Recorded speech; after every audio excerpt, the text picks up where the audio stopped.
You said the chicken was worshipped in Persia? It's part of Persian deity. Wow. That's amazing. Where I was able to find that was Jungle File. Under Jungle File, I went to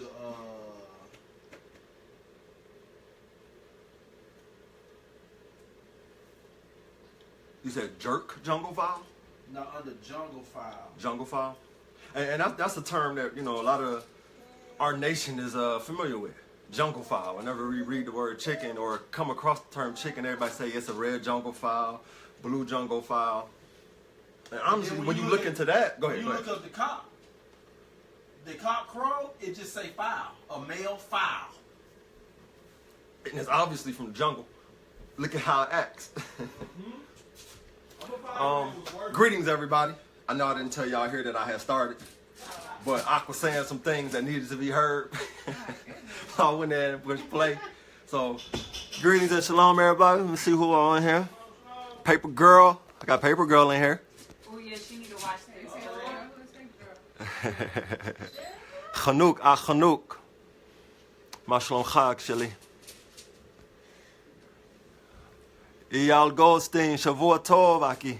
Shavua Tov. Ani ohev otach. Alright, so we're going to jump right into this. Since I see a few people are already online and catching in, got about 6 folk on. We're going to jump right into this. If you got your Bible with you, I need you to turn to Leviticus chapter 11. For my Hebrew speakers on there, Wayikra Achad Esrei. Wayikra Achad Esrei. That's for you, y'all. I know you know that.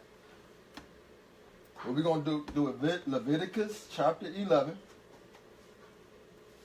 And yes, we're going to do a full encompassing study on the fowls of the air, what to eat and what not to eat. Too many of us do not have clarity on this topic, and I personally fear that many people are putting unclean things inside what they think is a holy vessel. So I would be a bit remiss if I know that there are some commandment keepers amongst my own friends, but you still eat certain things and I don't say nothing about it. The topic is touchy and it's going to require some in-depth. So if you have your Bible, get that, Leviticus chapter 11. If you have a concordance or some kind of Hebrew dictionary, you're going to need that. All right? You're going to need that. So let us read.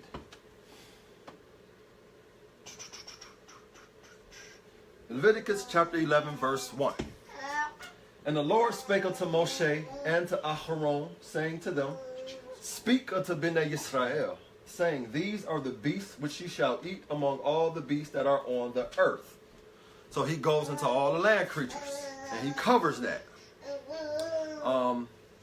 If you have done any forethought into this, you would see that the majority of the land creatures that the Father allows us to eat are gentle nature creatures. You really don't have to take off running from them when you see them. These are the kind of animals the Father said we can eat. Okay? From there, he goes into the aquatic creatures, those of the water. Tell us fins and scales, and goes the length to say and. So if you got one without the other, you know, there are some things that having the lack of one hurts the fish in. See, some fish, when they don't have fins and scales, when a certain current comes through the water, it takes them with it. So they're snatched by the current. But for the fish who have fins and scales, they're able to turn against what's pushing on them. They're able to turn against their enemy and fight what's fighting them, or to go against the current that's trying to take them away.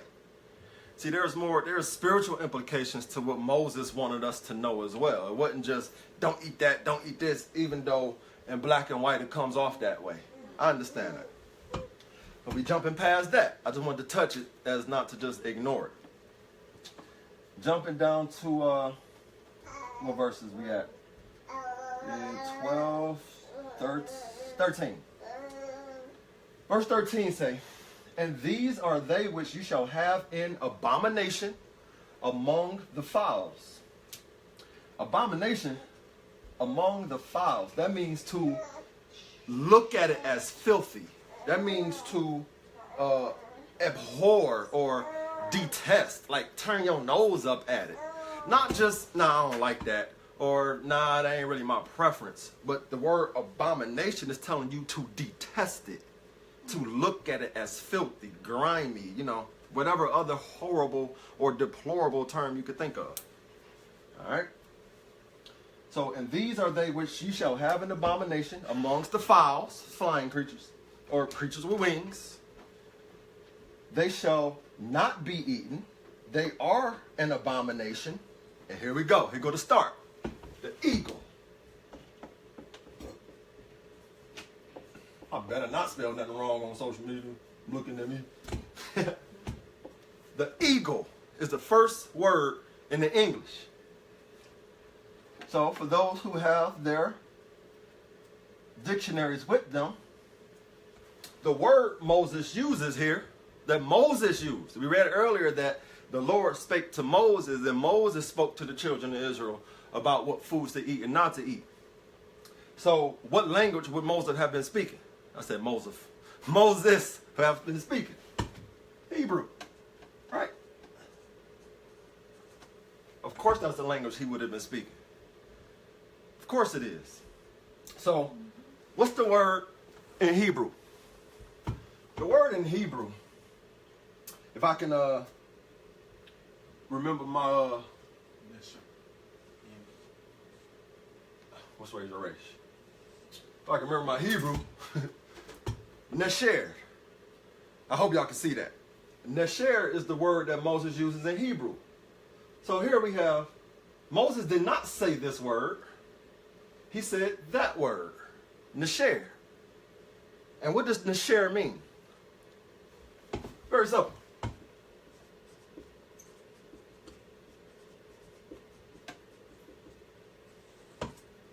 Nesher means to lacerate. What does lacerate? Like puncture? Punch a hole in, like a hole puncher? That's like a lacerate. Now I want y'all to picture this. These are the children of Israel standing in the wilderness. Well, for those of you who have literally been to this wilderness, you can picture what I'm saying.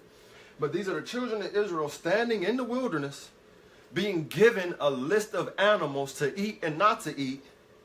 And they just got finished covering the water animals. They're in the middle of the desert getting a list of water animals. I mean, water creatures. So that means from the desert, they got to get to the water and observe everything that Moses said. So let's apply that same thing to the birds of the air. While birds can be in the desert, every bird is not in the desert. So was there an eagle flying by when Moses said, Ain Nasher? Like, don't eat Nasher? Probably not. Could it have been? Possibly, but more than likely not. So Moses never said, don't eat an eagle. He said that word, Nasher. So our duty, as said several times in the script, hey, can you find that verse for me? Observe to do all. Well, you're probably familiar with the word observe in the Bible, but I want to read. Because we have to do that with this. We can't just read eagle and say, oh, okay, the eagle and his kind we're not going to eat.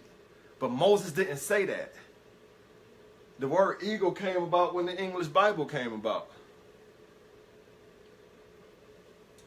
Anyone, because there's about 20 of them that say observe to keep all the commandments. So anyone you find. Deuteronomy 5 and 32. Deuteronomy 5 and 32, read. Ye shall observe to do, therefore, as the Lord your God have commanded you, ye shall not turn aside to the right hand or to the left. You shall observe. Observe. Go to the etymology of O-B, and the etymology of serve. Shamar. In Hebrew, shamar. In Hebrew, it means shamar. Ak just told me that. And we know that shamar means to guard, protect. This is what shamar means in the Hebrew. So the Bible says to guard protect these commandments. Look To narrowly. look narrowly on them. So how do you guard and protect Moses saying, don't eat birds that lacerate? You go and find every single bird that with its pointy beak will punch a hole into something. That's how you determine what fowls to eat and not to eat based on the first word. This is the first word. We're just starting.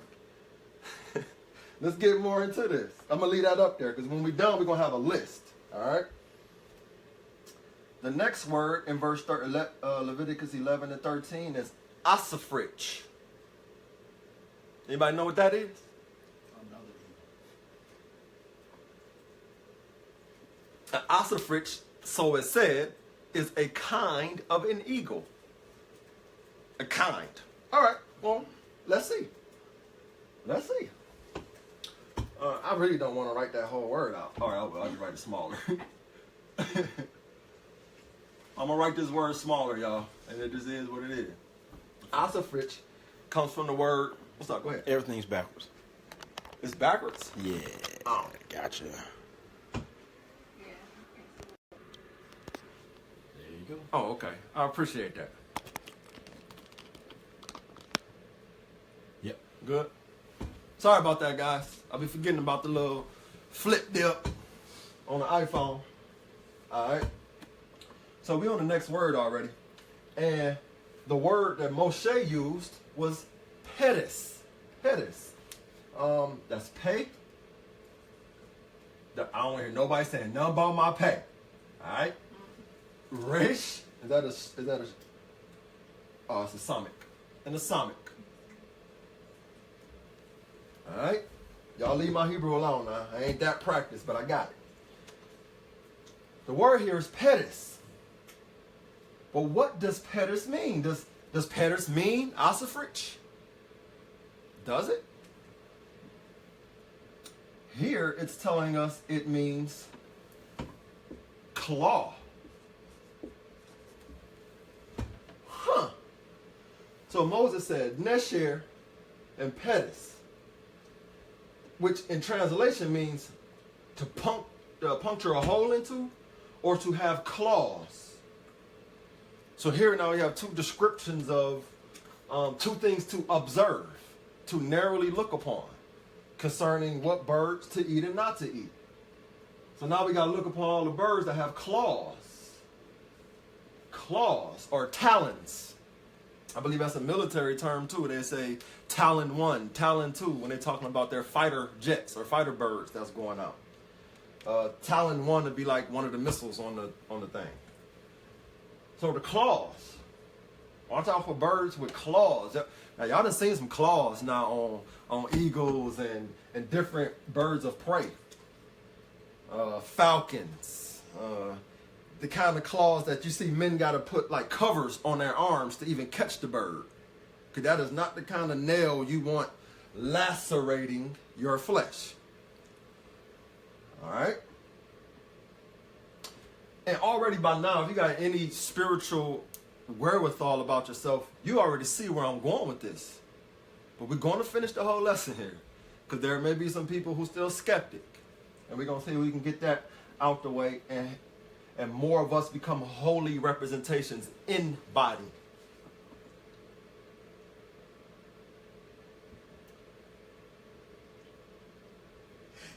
That's a fridge.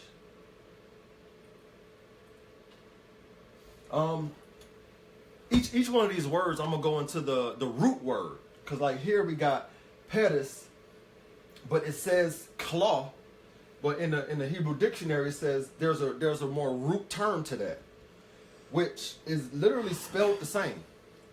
All right, and by definition, the primitive root of that means to break in pieces.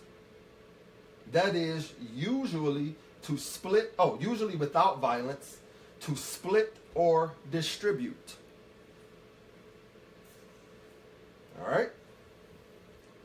Next word, osprey. Is that an A or an E? Okay. Osprey.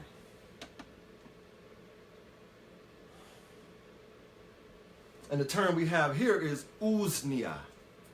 Uznia. All right? No, that's going to actually take away from what I need to write. Uznia. And forget it. I'll just try to make it work. Uznia. I know I'm about to slaughter this. Uznia. Oh, shoot. My bad. Put that up there. All right. Y'all don't judge me on this, okay? So, Uznia, at the onset, it says probably the sea eagle.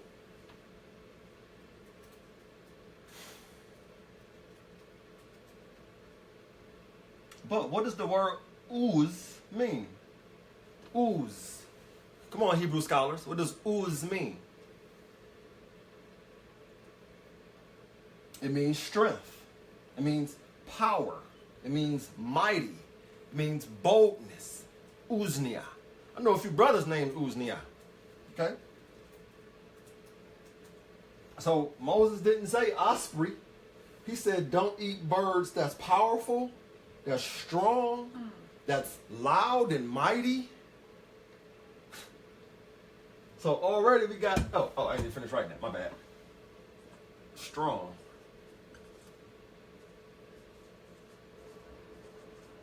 Powerful.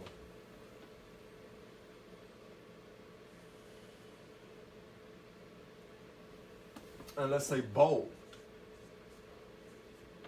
Bold. Don't eat bold birds. You ever seen a bold bird? You ever seen a bird attack a human? Because it's my understanding that in Genesis, I think chapter 1, that the Father gave us dominion over the fowls of the air and everything else. But a bird has the audacity to attack a human. That's boldness right there. It takes some powerful strength right there for a bird to do that. All right. Next word we have on the list is vulture. Vulture.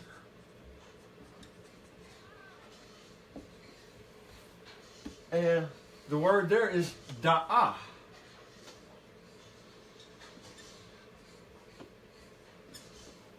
Da'ah. What does da'ah mean? If you're looking at your Hebrew concordance, it's going to say it means the kite. K-I-T-E. But if you look at your verse 14, the next listing after vulture is kite. So that can't be the same. Like, what would be the point of the duplication? To have it mean kite by definition, but then the very next listing is kite? That really don't make sense. So the translators, doing their best to inform us which kind of birds to stay away from, they use the word vulture here. And the word kite after that. But in the definition, we have kite. That's not accurate. So what do? We go to the primitive root word. The primitive root word of da'ah means dart. Or fly rapidly.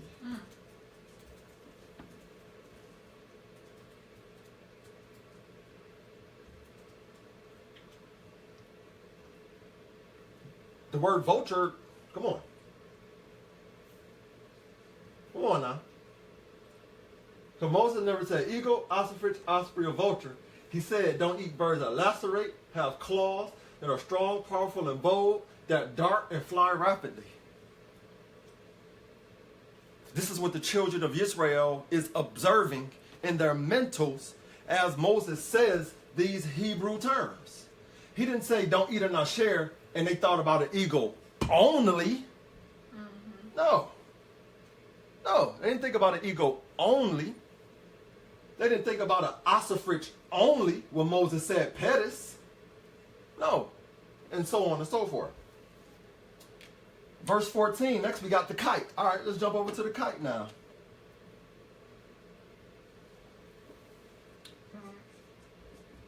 Kite. The Hebrew word here is, wow, Yah. That's going to ruffle some feathers in itself. No pun intended. No pun intended.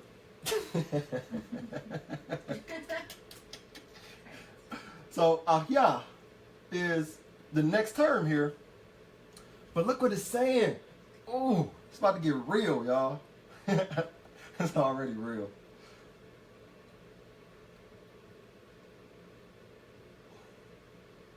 Oh, wow. That's interesting.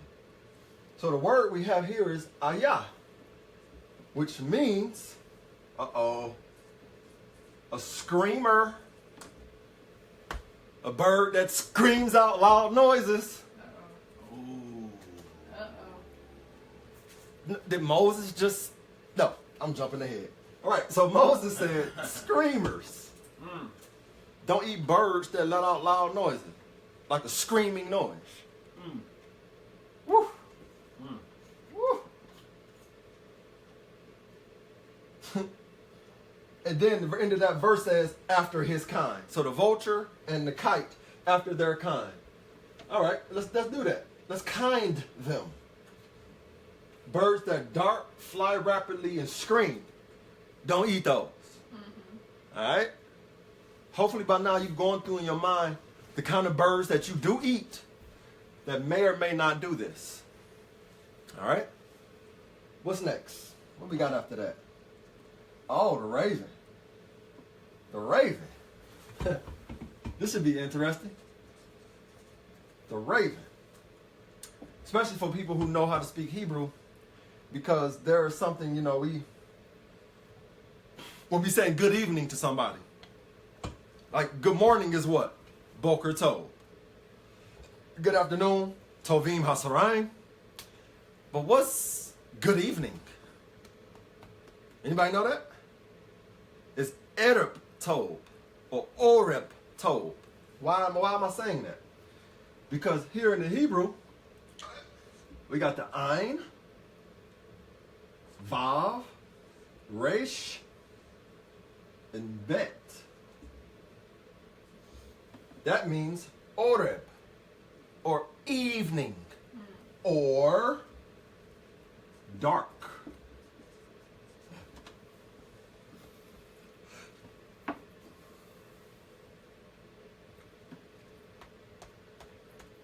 And the primitive root says to be dark or be darkened.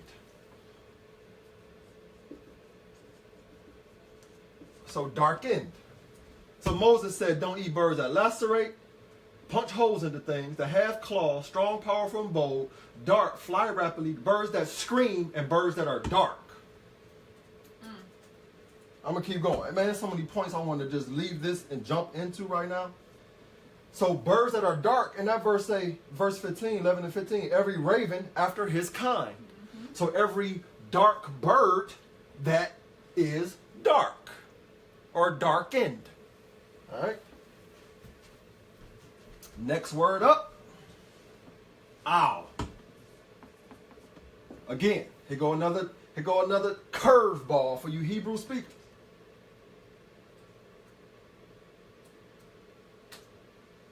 Because the word that's used there, y'all should like this one. Who know that? Beit ta. Who know what that means? In Hebrew, that means daughter. How in the world is Moses bringing up what fowls of the air to eat and not to eat, but he used the word bat?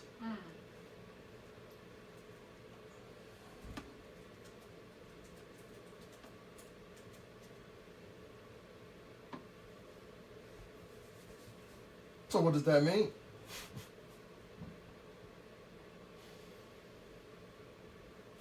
What does that mean? Bot. What do? Oh dang! I gotta figure out a good way to say this. Because it's giving us the idea of a woman. Dang! I can't think of no good way to say that. I'll just write it. An answering cry.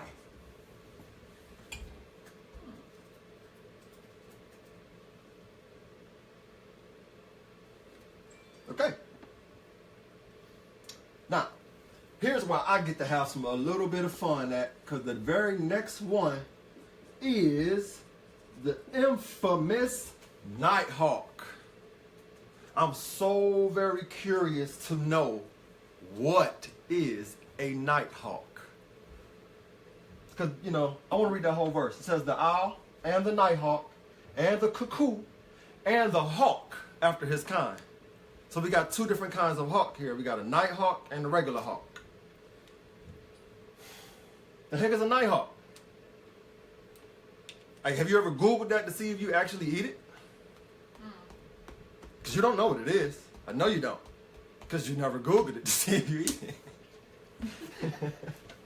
And I know I'm speaking presumptuously here, but for the most part, those of us who do try to keep commandments when it comes to the dietary law, we received it by oral tradition. The same thing we with our same tongue-in-cheek talk about the Pharisees and the scribes and them talk about how they carry oral tradition. We guilty. We guilty of carrying the oral tradition of the dietary law. That's not good. Nighthawk. You know what? Let me show y'all. Because just telling y'all what a nighthawk is ain't going to work. So hopefully y'all can see this. Can you come and make sure you can see this right here? Okay. It says a nighthawk. A nighthawk is a nocturnal bird of the subfamily Cordyliinae. Up and to the right? Up and to the right. There you go. We there? Yep. All right. Within the nightjar family, this is Nighthawk. There's a little challenger reading upside down. Caprimogidae, native of the Western Hemisphere.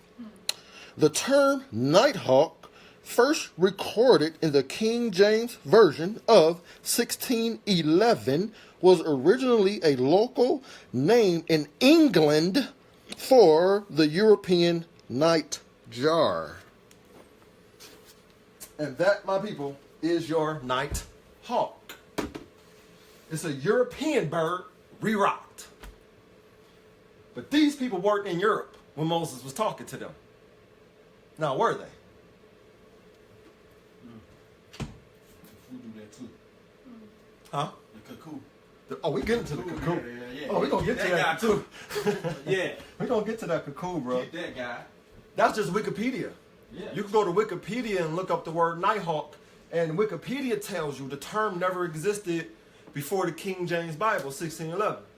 So the translators here was trying to determine, well, these being Middle Eastern terms that Moses is talking about, or Middle Eastern birds per se, that Moses is describing here, translators had to figure out what's the best route to go.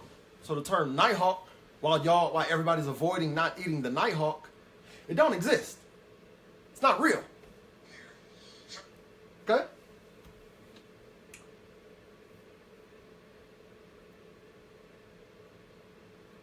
But there was a Hebrew term used here. Ooh, that's going to take a lot of room. I'm not going to write this word, but this word is takmas. And the word means violence. Takmas. Yeah. It's a tav, ket, mem, samik. Takmas. I actually could write that in here. I could fit those letters in. Oh, wow. A species of unclean bird from its violence. Perhaps an owl. So once again, there's an owl again. If you read that in order, huh? Say it again, brother. They basically said in verse 15, in verse 16, the owl and the night owl. It's saying owl twice because in this definition, Nighthawk is saying perhaps an owl. Perhaps an owl. So it gives us owl again. So even when you go into the definitions here, people who wrote the definitions in English still was struggling trying to figure out what was what. I wonder why they felt a need to just, it had to be listed by name, like eagle, osprey, ostrich. Why did that have to be there? Because when you go into the Hebrew, it's not giving us nothing remotely close. Going into the Hebrew is giving us every bird in the world, really. It's describing it, really. But the English King James is limited. So, I mean, I do understand some of the brethren who be going hard on the King James saying burn it. But you can't. You know? I mean, Hebrew didn't teach me this. English taught me how to study like this. And we speak English. So, no, I'll never burn my Bible. Burn yours. So, what we got here? Takmas, meaning violence, or be violent. Come on. By implication, to maltreat.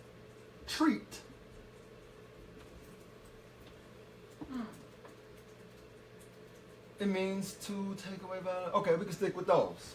So takmas, the word Moses used, not Nighthawk, means violent, be violent, or maltreat.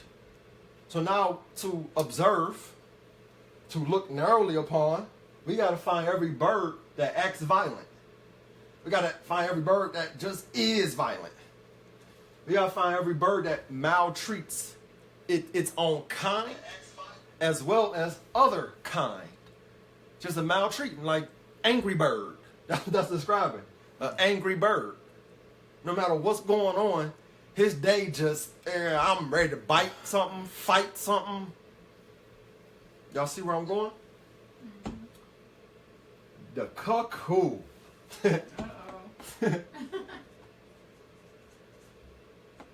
I finally can get to where I've been leading to. Should I? Go ahead and give it to him. You got it. Cuckoo. Come on, people. What's that? Google it. You're going to see this little skinny, little narrow bird. That's cuckoo.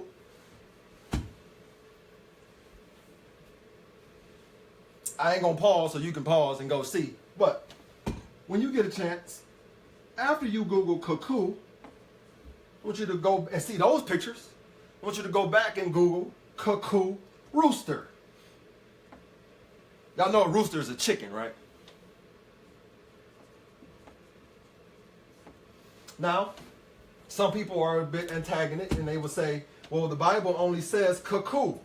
Although I'm showing you that none of these English words really matter and what Moses says matters more, you're going to argue and say the cuckoo is a different kind of bird than a chicken.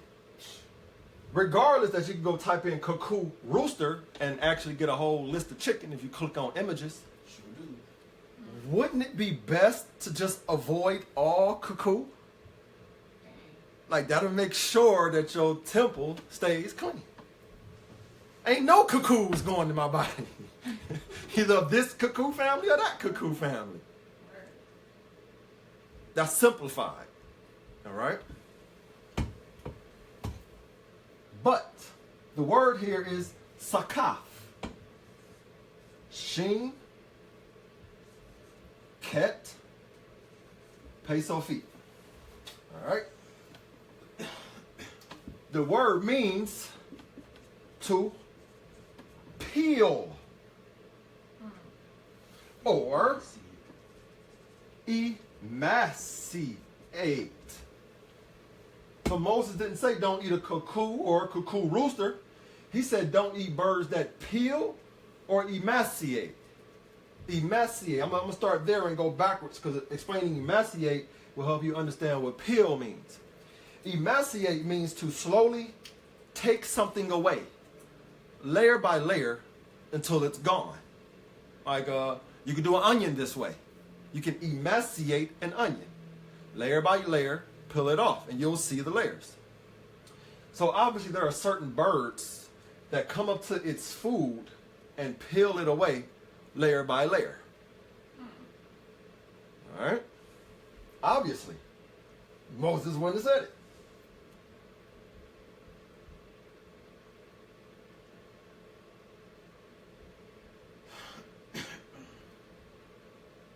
And actually, they don't even give it. That is the root word. Sakaf is the root word. Ain't no primitive root. So he was saying, don't eat birds that peel or emaciate other things, other birds, people. Add that to that. Violence, maltreating, an answering cry, dark, screamer, fly rapidly, strong, claw, and lacerate.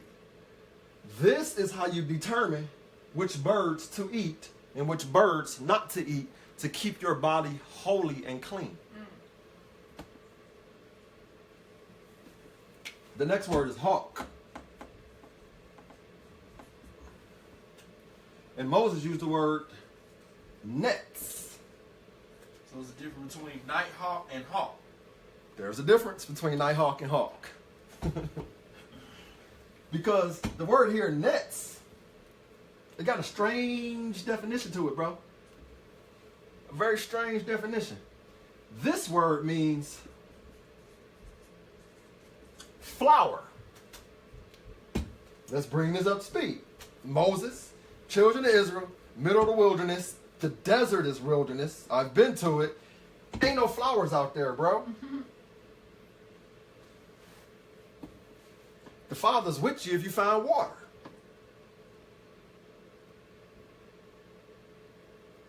So now what? Is Moses saying not eat a flower? The word net says flower from its brilliancy.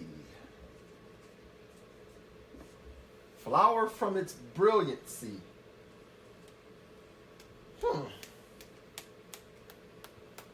A flower?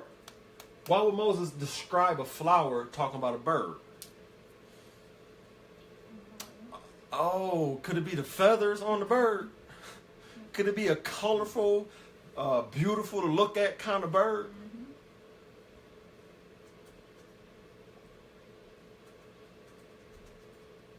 You ever watch chickens grow from birth to adult? They be all one little color at baby age. But then as they get older and their feathers develop more, you in awe over the colors that come about this thing. Be it hen or rooster, you'll be in awe about the beautiful brilliance that comes from these things. Somebody needed something fixed. No, you good. Go. After his kind. So after what? After these beautiful looking birds, don't eat those. Huh. Man, that bird list is just deteriorating, ain't it? Now we have verse 17 now. And the little owl. But wait, a few species up, it said the owl. So there's a big owl and a little owl. That don't make sense. You can just say owl, and this includes all owls, right? All right? It should. It really should.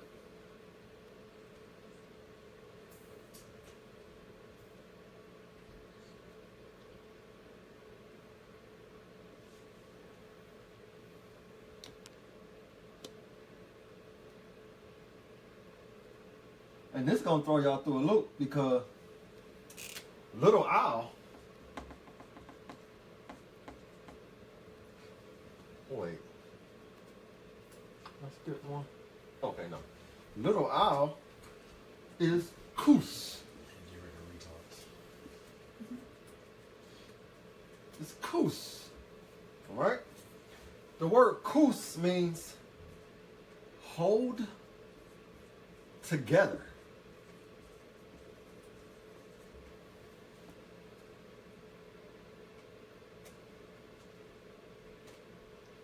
Hold together. Yeah, right. Next one.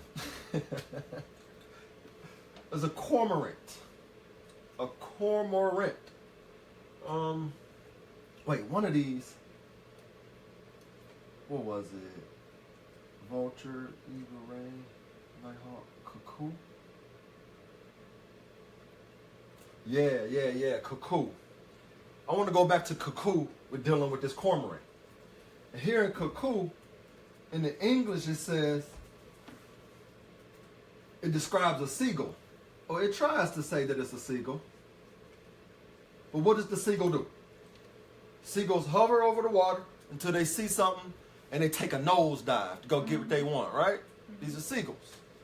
So a lot of people argue that cuckoo is just another word for seagull, but we already said sakaf is to peel or emaciate. So Moses wasn't saying seagull, he was saying to peel or emaciate birds, them kind of birds. Seagulls swallow whole. So we ain't talking about a bird that peeled or emaciated, so it couldn't have been seagull. So whoever tried to, bring this about in the English, it was off kilter a little bit here. All right.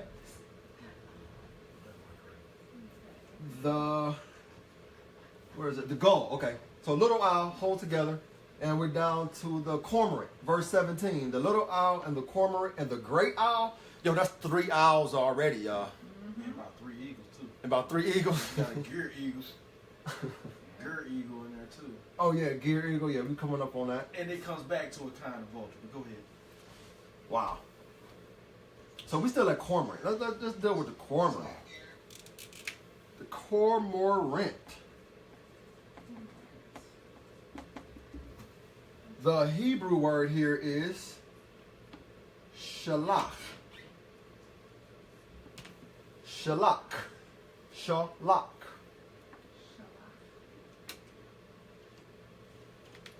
And shalak means to throw down or away. It also means to cast itself down or into the sea. Shalak. That's what it has here. Casting itself down.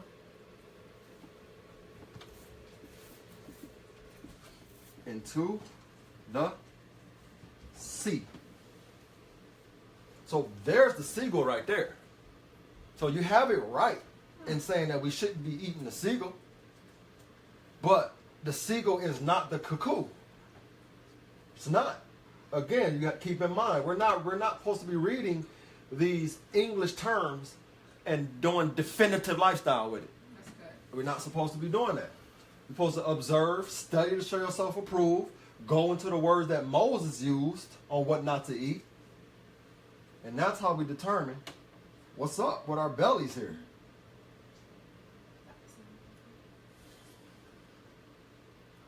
So the next word we have is the great owl. I hope by now many can appreciate this in-depth study. I know it's getting a little long. However, what teacher have sat down and taught y'all this? Come on now. I'm not even trying to be your teacher. I got family and friends that, nah, bro, talk about that. All right? So talk to your teacher. Why your teacher ain't broke this down to you yet? Yeah, my words just got a little aggressive because I feel a certain type of way about men who stand up to be a teacher in Israel. And like my big homie said, he ain't never planted a seed in the ground. Don't know farming. Don't know husbandry. Don't know animals. But he a teacher in Torah? The great owl. The word here is Yan Suf.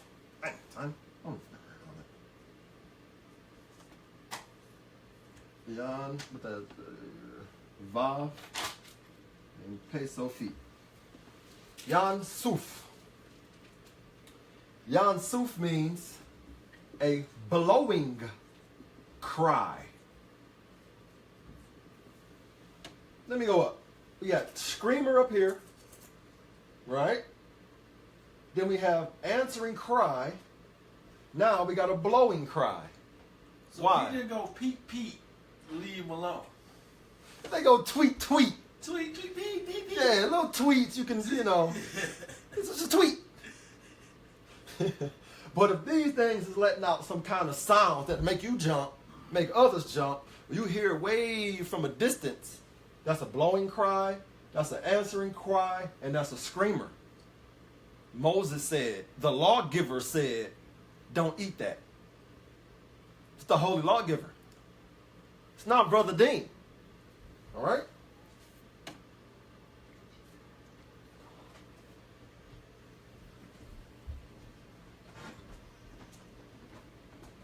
Verse 18. and the swan, and the pelican, and the gear eagle. Swan, pelican, gear, eagle. Like, honestly, y'all probably should have cut this off by now and got into your own study because it's faster. You see the points I'm making. You see how to study the laws of clean and unclean creatures. You got it already. Already the study is done. But for the sake of clarity and the fullness, I'm going to go ahead and finish this list. All right? Please. Sure thing, I. Swan. We on swan? Yeah. Come on with these long Hebrew words. I don't. Tan Shemet. Tan Shemet. Probably a hard breather. A hard breather. A hard breather. All right. Water hen. That don't explain nothing to y'all. Like, for people who try to say, no, that noise that bird makes ain't that kind of noise. It's a different kind of noise. We on a fourth noise here, man. Mm-hmm. Like, Moses making sure we don't take no shortcuts here. Absolutely. That we don't short the Father here. Moses goes the extra yard to say all these Hebrew terms to make sure that when we leave that mountain in the wilderness, when we were receiving Torah, when we leave that wilderness, we can go back into where the city life is. We can go back where the domesticated animals is, and we'll understand what birds to eat and what not to eat. Which one? No, pelican. Did I finish that? Yeah. Pelican. It comes back to cormorant. Pelican is Kuf, Aleph, Tav, Cha'at. Cha'at. What does that mean? Cha'at means vomit. Spew out. There are some birds that regurgitate. I don't know. I think it is. Yeah. Are there birds that regurgitate, spew out? Mm-hmm. It says vomit, spew out, vomit out, up again. And probably feed the penguin too. Spew out. Well, I guess a lot of them do vomit. Like the ones that got to eat and then go back and feed their babies. Like, And they vomit the food right back out to feed their babies. yeah, Yeah. happy feet. Eagles do that. Happy feet. What is he? Penguins. Penguins. They do that, right? Happy feet. Yo, did you say happy feet? Did Wow. Don't eat happy feet. Don't eat happy feet, y'all. So there are animals, there are birds who go and eat the food, then vomit it back up. Don't eat those. And that's more than just the pelican. It's happy feet. So we just leave it on the pelican, and none of these in the English actually say happy feet or penguins, then you'll probably go and eat a penguin. That's what I was about to say. It's like the penguin's not specifically listed. The chicken, so-called, isn't by the word chicken, isn't listed verbatim. Right. You just gonna go eat them now? Better not. I mean, those whose God is their belly, yeah, they'll go and eat it still. There's people who watching this right now who gonna still go and fry some chicken as soon as the sun go down, bro. It just is what it is. We dealing with sick minds here. Absolutely. We're dealing with people who are full of abominations. Like Isaiah said, that there is no place clean. Every table is unclean. People go to holy worship services, Shabbat services, and bring chicken to a holy gathering. Scary. This stuff is frightening, man. This is terrifying. Okay, the gear eagle. We're in Leviticus 11 and 18.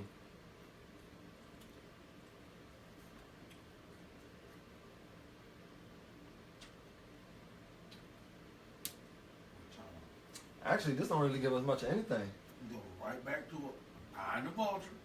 It says a kind of vulture. Supposed to be tender towards its young. And that's all it gives us. So we'll just say gear eagle is a vulture for now. And the Hebrew word is rakam.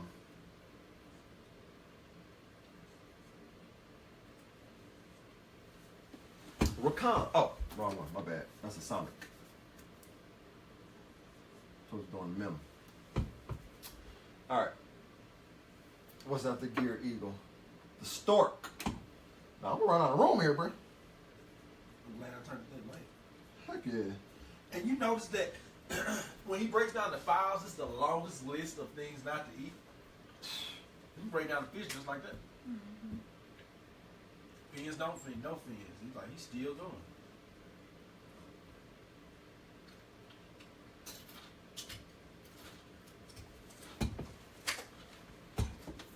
Kasida. Kasida.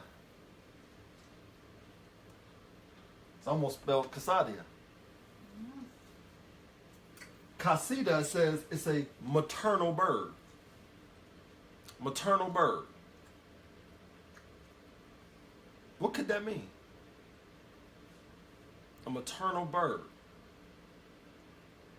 Now I know when we think about stork, we think about the Bugs Bunny. Well, this bird had enough sense to go and wrap up a baby in this little cloth and take off with him. All right. Well, obviously somebody understood something about that particular creature that is a mothering type of creature. So that's what Moshe is explaining to us. That's what you observed. All right? Observe that bird who is that mothering kind of maternal bird. That'll take you back to an eagle as well. Eagles love they baby. A chicken will eat its babies.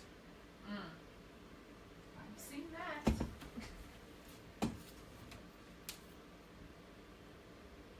Next word.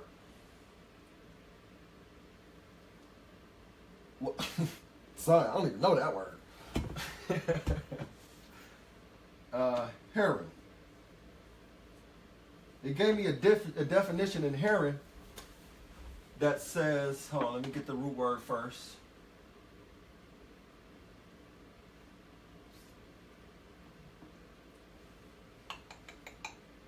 I'm sorry.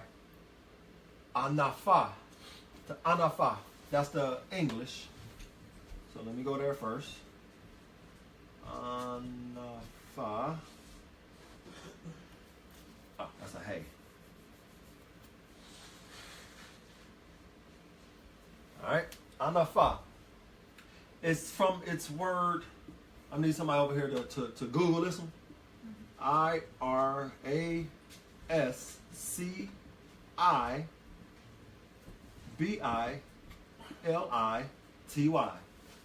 Irascibility. Irascibility. To get angry easily. Perhaps blowing up in rage. Irascibility means to be enraged. Ooh. Oh my! Hard to do. Which one was that? To be angry? Yeah. Anybody know any angry birds? Irascibility. I just downloaded Angry a birds. video of a chicken literally walked up on a monkey tied to a fence and jumping on him. The monkey slapping him like, get back. The chicken is running up on bruh. Oh, chickens don't play, bruh. We had a rooster we called Kung Fu Rooster. One day, I sat back and field goaled his tail 30 times. And every time he landed on his feet and forward motion right back to me running and flapping wings to get there faster. That fly rapidly, that dart. He started darting right back at me, man. Now, I wasn't kicking him to hurt him. I was having fun. The fact he's going to just keep running up and getting kicked back, it was just funny for some reason. But, one of the dogs ate him. He was a little too aggressive, and one of the pit bulls wasn't having it. But this bird says, don't eat angry birds. Have you played the game Angry Birds? What kind of bird is highlighted?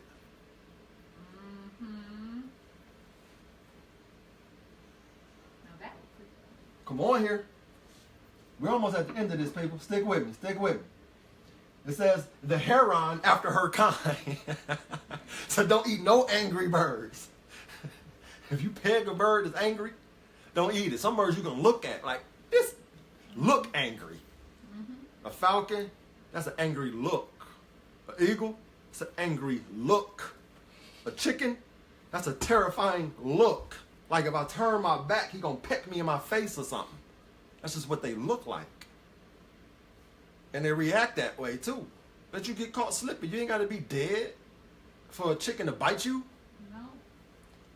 You ain't gotta be dead for a chicken to try to lacerate you.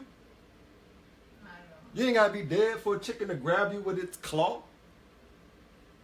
You ain't gotta be dead for a chicken to show himself bold and powerful and strong towards you. Every day you hear the chicken scream. Roosters are dark. They all make answering cries. All chickens and hens are violent and they maltreat each other. Sure do. All chickens peel and emaciate, slowly take something little by little, layer by layer till it's all gone. All chickens have flowery, well, majority, have flowery feathers. I mean, that's just the first 7 things right there that falls in the chicken category. All right? Oh, go. Let's bring that on in here. Good video.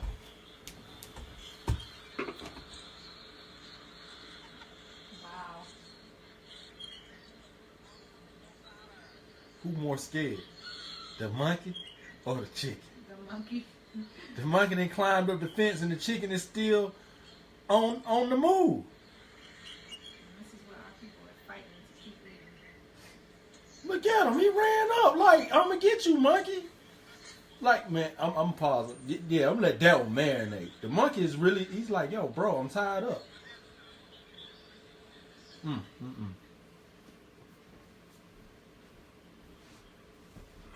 crazy. I will pause for a second and let that marinate. Brush my teeth a little bit. Come on here, people. Please stop being mad at me like I'm trying to control your salvation. I love you, but I don't care about you like that, nah. Not to just be trying to be all in your house controlling your salvation. No. I love you, so I'm going to bring the understanding that you got everyday sin going on. That's my duty. It's my job. I'm a Hebrew. Prove that. By heritage, it makes me a law giver. By choice, I'm a law keeper. This is love, people. Don't hate me. Am I your enemy because I tell you the truth here? I didn't make up nothing. I just went into the Hebrew and told you what Moses was saying. I didn't make up nothing here. Let's jump down to verse 20. Because I left with lapwing and bat. I'm gonna leave y'all to that one, all right? You got the formula on how to study that. Leviticus 11:20 says, all fowls that creep,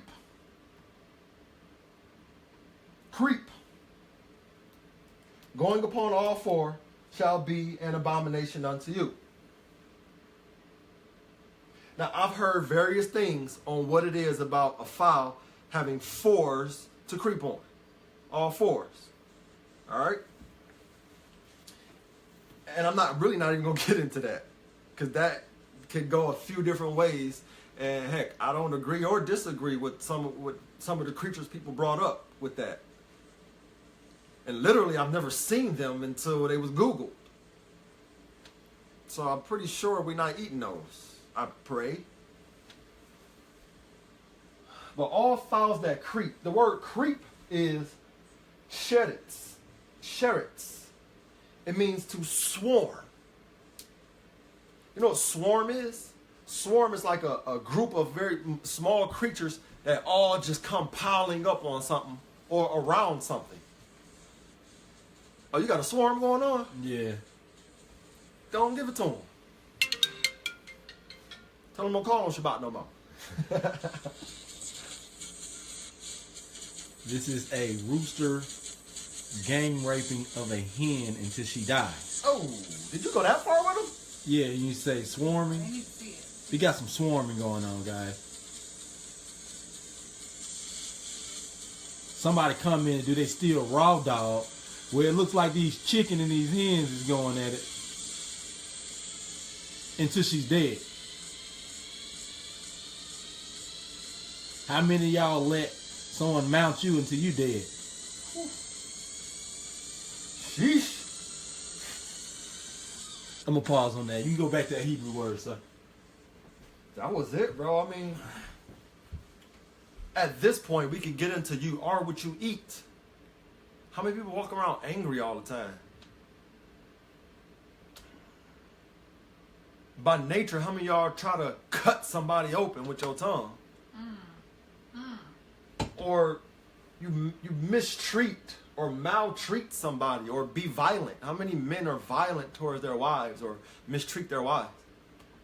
How many wives are violent toward their husband and mistreat their husband?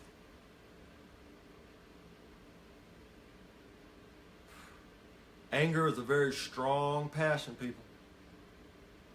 And I think it will behoove us not to eat things that adds anger. You are what you eat. If you're eating angry birds by nature, that's what you're taking on. Now go to the title of the video, huh? What did I title this video? Not or not. Think a lot of these people eat a lot of chicken. All right, well, let's stick it with the nature of the chicken. I can speak from experience, all right? My family owns about 500 chickens. So I've had the privilege of observing chickens on a day-to-day basis for longer than 5 or 10 minutes. Trust me, way longer than 5 or 10 minutes. Most of you have only seen chicken in your grocery store shelves, refrigerator shelf, or a video, if you Google the video. Some of you only Google a chicken video because you got me and maybe very minimal other brothers saying don't eat a chicken, and thus and so is why. Then you go and look up a live chicken. But most people don't really look up live chickens and have no idea what type of nature they are of. You might think a chicken is a docile, well-natured creature, and nah, that chicken fit every single thing on here. Probably except for throwing down into the sea and vomit.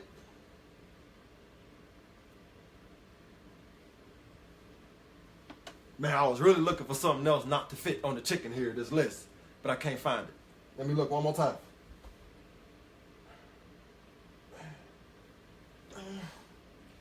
I ain't know where I can go with that one, y'all. Chicken really falls under the category of abomination. Now, nature. Chickens, roosters, they do what we, okay, I ain't even gonna beat around the bush on this. Roosters gang bang hens. How do they do this? One rooster, which is the dominant one, everybody else kind of fall back while the dominant one steps forward, grabs the hen, I was about to say sister, grabs the hen by her neck, pins her down, and hops on behind her. Now, there's no love making. There's no foreplay. I'm talking about it's rough and violent in 15 seconds. Familiarity. But I ain't stopping right there.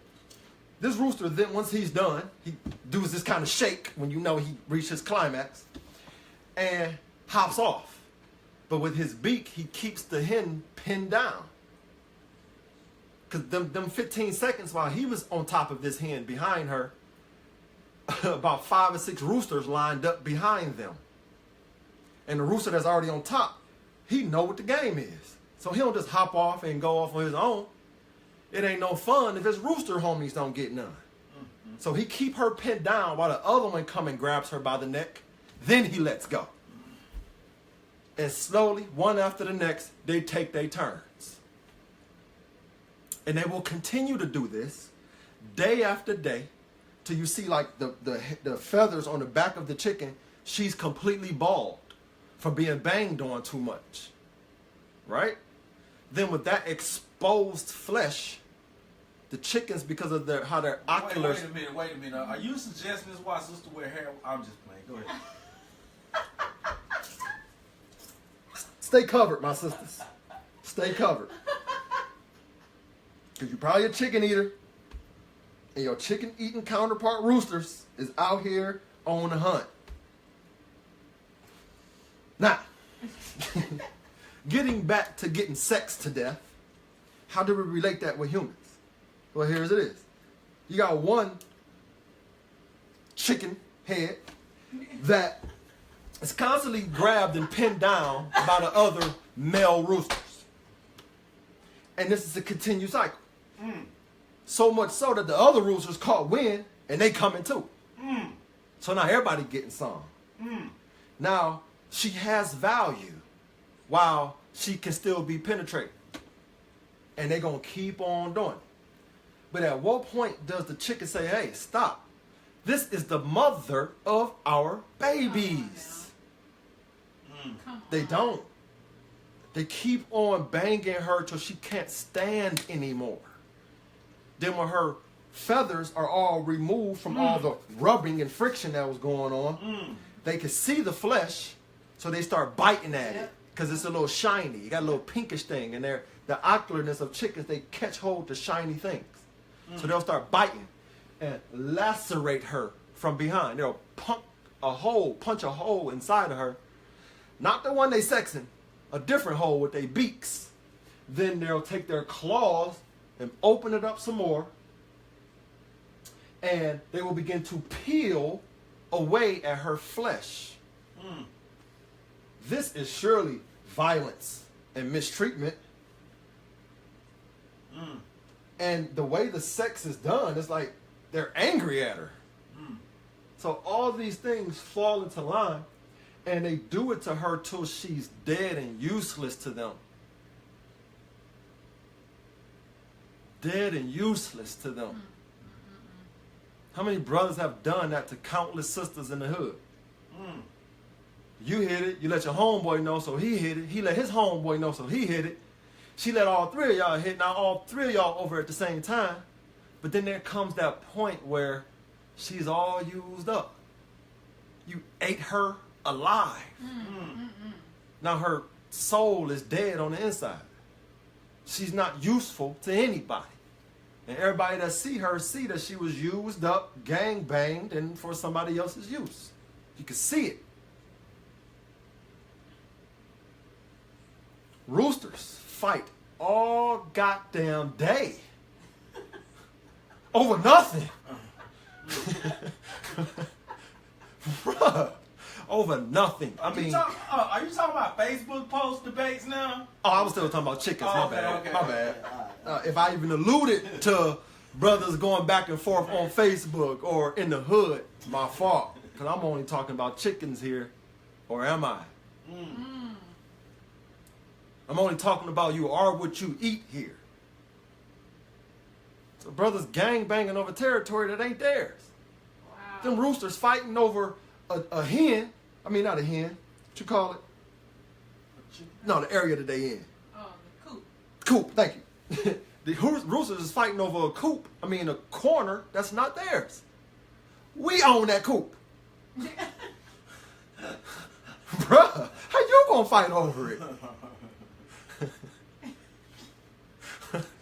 Y'all see what I'm going, right? Your government own that street corner. How you fighting over it? Jay-Z said your mama paying rent right there and you fighting and losing your life over it. Wow.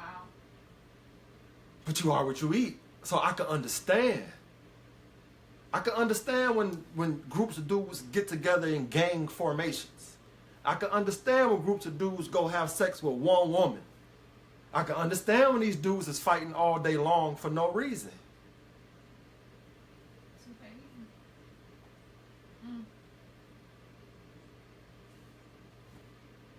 A hen will turn around and eat his own eggs. It's female. Female is a hen, for those who don't know. A hen will turn around and eat his own egg. We got to have 3 egg collections a day just to make sure the egg count is up. Because they'll just turn and eat their own eggs. We can't even breed if we don't go and grab the eggs away from them. Because they'll eat them. They will eat them. So they self-consume on top of themselves. So you ever heard of the crab in the barrel effect? Mm-hmm. You basically turn around and eat and consume on yourself. Crabs do that? For yourself, yeah. Like a crab will grab another crab and keep him from getting out the barrel. Yeah. Well, it sounds like chickens prey on themselves, attack themselves, and mistreat themselves. And you literally have to come in and police them to keep them from killing themselves. Wow. Ooh. Fall back on. Sheesh. Wow. Shit. Bro, yeah, we do have to police chickens. Wow. Like routine clockwork. Here we come around the corner again. Here come the po-po. Around the corner. Wow. How many of y'all babies y'all killed today? Ooh. Wow. How many babies got killed today?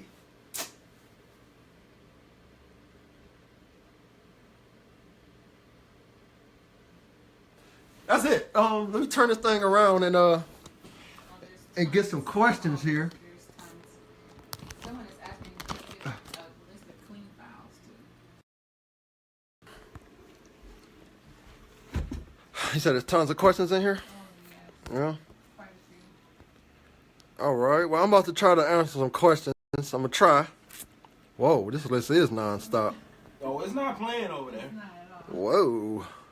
Good stuff. Whoa. Good stuff. Good stuff. Well, hey, I'm so glad all these people were paying attention. Boy, it's heavy. I think got 200 comments. Oh, that's why you was blocking some people on here. Yeah, you was accused of being a cokehead because your nose running. My nose running? Yeah, you made people. I must have sniffed a few times. Went like this, and they was trying to. Oh, It's okay, like, all right. Oh, really? Okay, well, I mean, it's cool. I'll take that one. If that's what you're gonna do. Hey, I'll be that cokehead To today. deflect. Yeah, I mean, they needed something to say, hey, you brother, you all in my refrigerator. And I don't want to be holy like that. I'm cool with how I'm keeping commandments. There's no more commandments. There's no more Bible to learn. So if that's cool, I need to be a cokehead for them to be able to keep doing that. They, Clean files. Think about the birds that we did use in sacrifice. bro, I eat organic, naturally grown, alkaline water. So, you know, go ahead. I'll be the cokehead for today. Dove. Pigeon. Yeah, some of these I'm going to have to ignore. Somebody said, what's the couch size? I don't know what they said. Yeah. Yeah, I think that brother was just on here just to be an antagonist. Let me go down to the bottom. Anybody got questions, please? If I didn't address your question, type it again. Because there's way too much going on here. I can't, wow.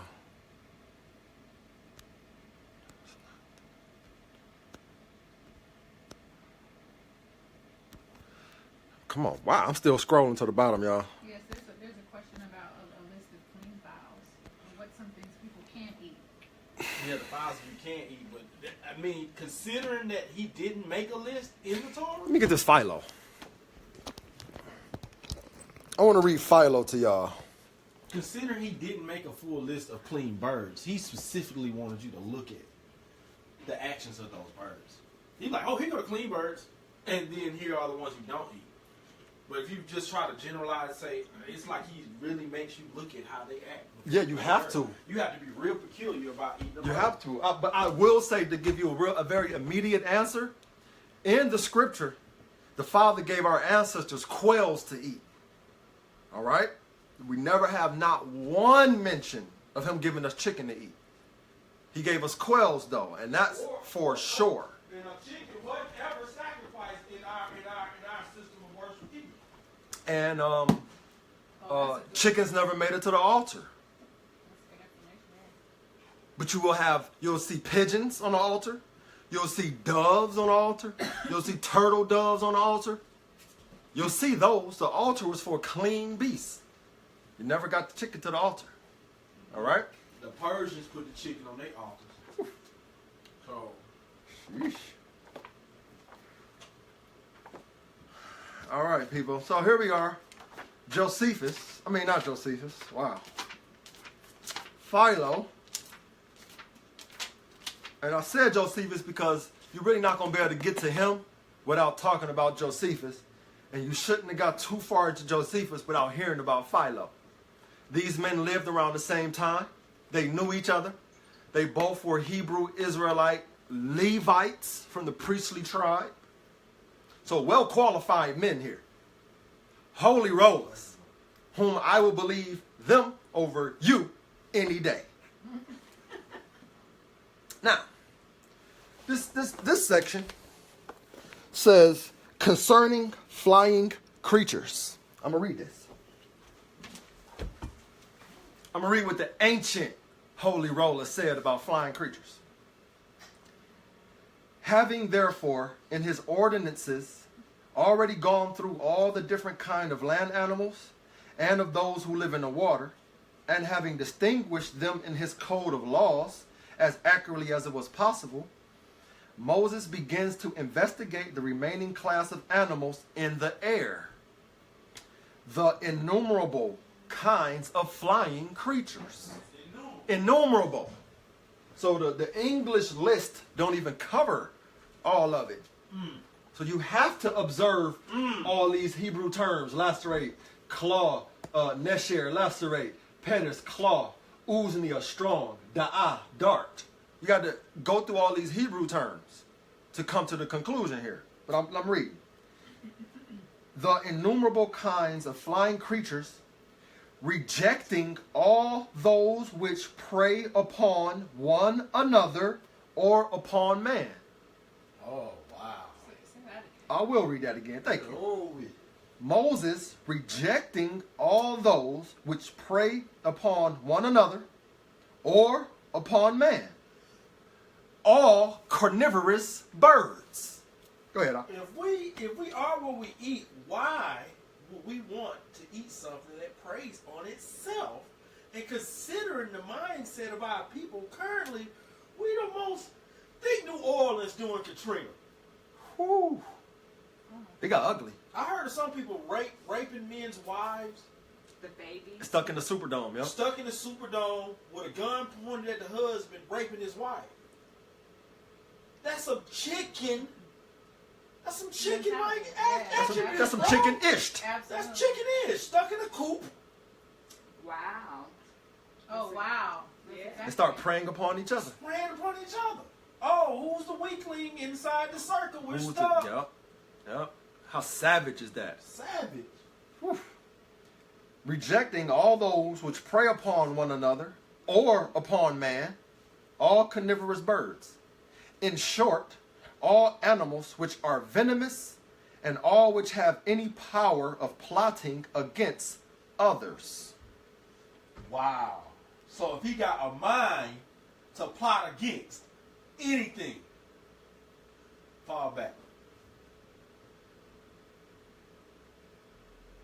If this bird will even consider eating something or preying something or preying on something or hunting or killing something, don't eat that.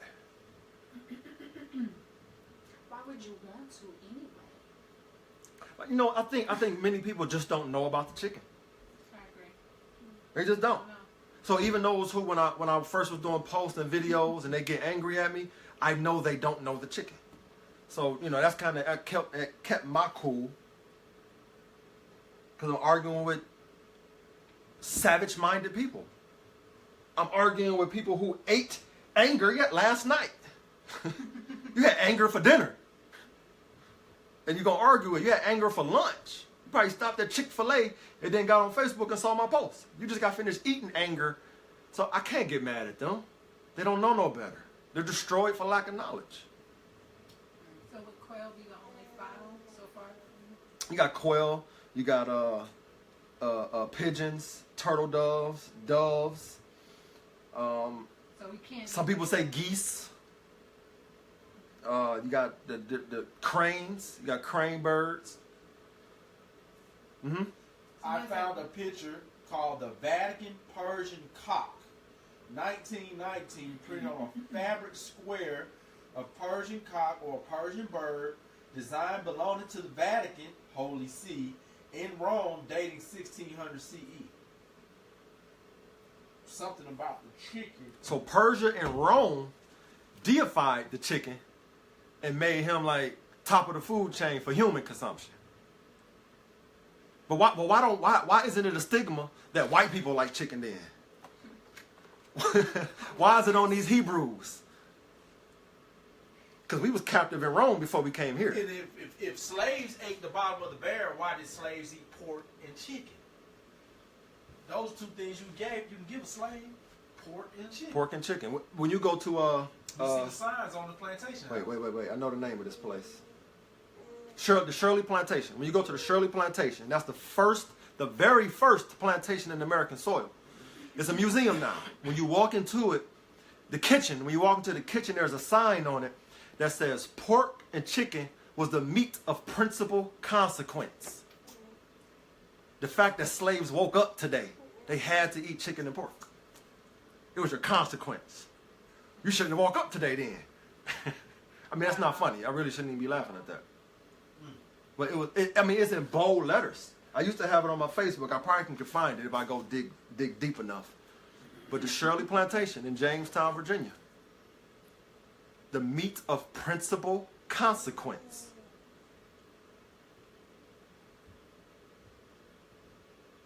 You got some people that are wanting to know what we can eat. They're hearing what we can't. But they're like, what can we eat? We go to grocery stores, we only see chicken. We only see certain things. We're limited. So what can we eat? I mean, if you go really look, when you grab the chicken and the pig and look in all your food, they got that guy scattered just about everywhere. Sure do. You got chicken, pork, in everything. And I'm going to say chicken in everything because they put chicken eggs in everything. Eggs don't have to be in half the stuff is in. Well, you can still eat cat. You can still eat beef. You can still eat lamb. You don't. There's other alternatives. Deer to meat, like yeah, deer Lamb, meat. People get into like this shock. Like what? What You is know, it? like Goat. if I be holy, then I'ma die. Right. They go in shock. Like tell a meat eater be a vegetarian. Boy, you'd have thought you tried to rob his household the way he react to you. Angry. And so now we're telling people who think they're walking holy that they're not. not so holy. Right. We got people who praying to the Father, being hypocrites, clowning people that's eating pork, but they praying to the Father, thanking the Father for their chicken that day.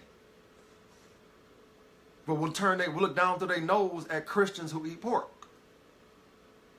They both in error. Right. So usually when I get the question, well, what can we eat? I don't say nothing. I let them stay in that frozen mind state. Because just think. That's what the Bible is trying to tell you to do. Think. Moses never gave us a list of birds not to eat. Moses gave you some words to think about. True. What's up, Al? In Indonesia, the chicken has a great significance during the Hindu cremation ceremony. A chicken is considered a channel for evil spirits. Wow. In case y'all didn't hear that, in Indonesia, chickens are used for certain rituals, and they're classified For as the cremation ritual. for the cremation ritual, and they're classified as channels for evil spirits. Now that's Indonesians, okay? That's Indonesians, because there is a script that says nothing of itself is unclean. All right? The Father made everything good, but it's unclean to eat. Certain things. Pork is not just an abomination. Swine isn't just an abomination. To eat swine is an abomination. I had somebody go on me because I was like, yeah, I'm going to get me a pig farm. And they start going like, oh, that's an abomination, brother. You being a hypocrite and this, that, and the third. I ain't even going to talk about the benefits of a pig farm, my own personal reasons for wanting one. But the abomination is to eat a pig, not have one. So the pig is not unclean in and of itself. It's good because it has its purpose for being here. But if you're going to slaughter one and kill it and eat it, now you just stepped into the realm of sinfulness, into the realm of unclean vessel. You got something else over there? In ancient Greece, the chicken was not only used for sacrifice, perhaps because it was considered an exotic animal, Because of its valor, the cock is found as an attribute of Ares, Hercules, and Athena. So, once again, Uzbia. there you go. It was considered strong. The chicken was considered a strong, powerful, bold creature in Greece. And they represented it with Hercules and who else? Ares and Athena. Ares is the god of war in Greece. I don't know who Athena is. I ain't even into all that. Who? Supposed to be the goddess of wisdom. That's a lie. So, so even when we get to the other nations put the representation with the chicken with things that we know better than to relate with. Was there any other good questions on there? In the 6th century, Pope Gregory declared the rooster the emblem of Christianity. Ooh. So we starting to get up in the Pope and them kind of implementing this chicken thing. The emblem of Christianity? Because don't they got that fish little thing Yeah, too? yeah. The fish, well, that's the one symbol. Boy, Christianity twisted. Someone says, what about turkey? Turkey. There's a turkey buzzard. So I would advise to go and look at some live in-action turkeys. Compare them to the turkey buzzard, or here go this list.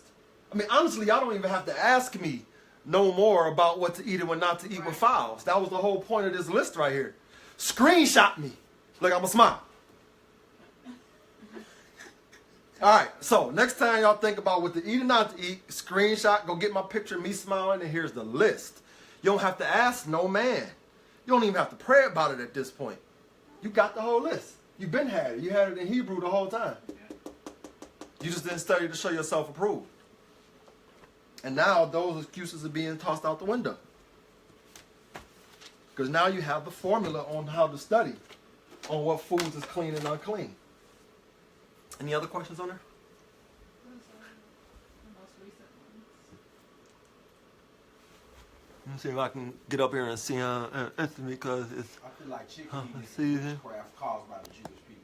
As long as you paying attention. Because they do it on them. Cuz Mark, what up, man? The way the Jewish people practice kosher animal, first of all, it's not kosher. You said you're not going to eat the pigeons in London? I understand. Afternoon before them come forward. No wonder the chicken is... Chicken as a day. Yeah, man, the chicken is everywhere. Like, what? Somebody said chicken eggs is their menstrual? Technically, yeah. How so? It's unfertilized egg. What's a mistress like? It's a cleaning away of a lot of It's definitely a cleaning out. impurities. Because whatever the chicken eat, it goes right through them and comes out in egg form. So if you want to know what rat tastes like, go get you a chicken egg. That's true. You want like, you can make basil eggs, peppermint eggs. Just feed the chickens basil and peppermint 2 days before. Your whole egg gonna taste like basil. Your whole egg gonna taste like peppermint. Like, I mean, chickens eat snakes. Chickens eat rats. Chicken eat everything, man. Everything. And the one thing that everybody compare something to that they're eating, like, well, what did it taste like? Chicken. Everybody say chicken right off the gate. All right, what else we got here? What about lamb and deer? Boy, lamb and deer go hard. Somebody want to go hunting and go catch us a deer? Yeah. Make us some venison lasagna? Yeah.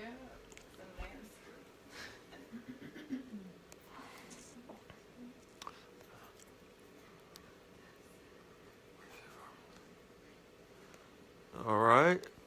Is that it for the questions? Chicken eat chickens, turkey. All right. All right, people. Well, if that's it. There's no more questions. Any of my people here ain't got anything they want to add?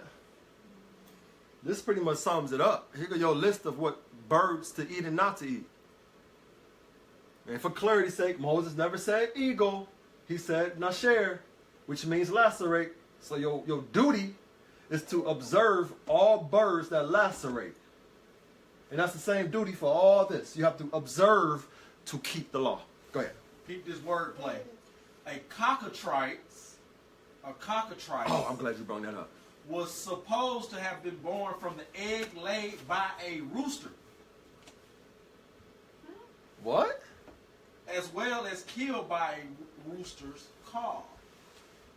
Yeah, it's a cockatrice was a mythical beast, supposedly a dragon or a serpent, and was supposed to be born by the rooster's egg. Like, when you start looking this guy up, I mean, you got people in China sacrificing to they worshiping family, village deities, and everything.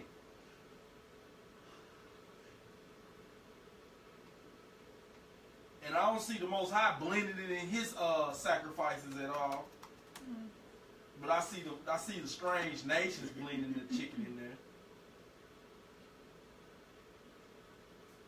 Put that right there. I want to talk about two things. I'm glad he brought that up. First word, hen. H-I-N. Oh, that's a good one. Because a lot of Hebrews take some of the verses that talk about meat offering that says mix a hin of oil and flour. And in their mind, and it says a frying pan. So in their mind, that's a hen, that's oil, and that's flour in a frying pan. But hen is spelled H-E-N, not H-I-N. Correct. H-I-N is a certain amount of measurement. 5.5 quarts. 5.5 quarts. Thank you. So the scripture wasn't saying go take a little hen or Cornish hen or chicken and mix it with some flour and oil and throw it in the frying pan. It wasn't saying no that. Hennessy up.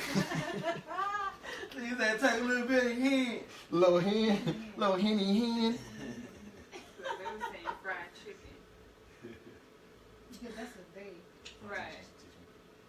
That's crazy. Oh, wow. And one more last thing, the term meat offering isn't like flesh. It meant donation. But you got to look into the Hebrew. You got to look into the Hebrew. When he's saying meat offering, in the verse that's saying bring your hen and oil in the frying pan, when you get into the meat offering, go into that Hebrew definition as well. It's talking about donation. That which you choose of your own to come and bring. Not that was obligated. You had tithes that was obligated. You had certain sin offerings that were obligated. Your meat offering was from you to the priest, from you to the Father. It wasn't no obligation. It was something you wanted to do on your own. That was the meat offerings.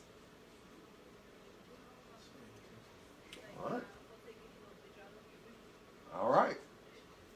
And last but not least, and maybe one more, but I'm going to say this on the last one.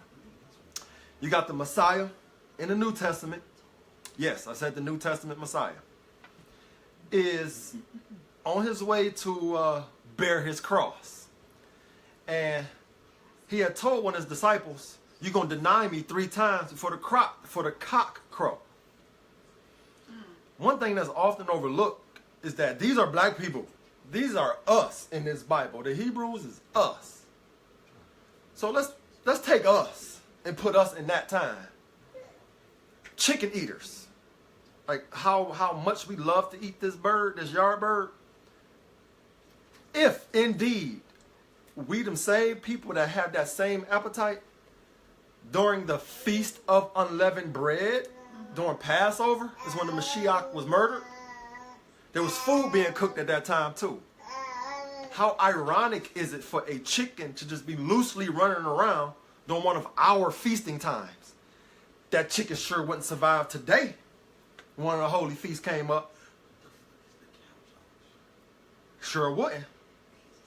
That thing had been grabbed up, plucked, and fried. That's true. A whole hen. But they didn't eat them. It would be fried up. However, here in the Bible, New Testament, this one just out in public. Like it ain't no thing.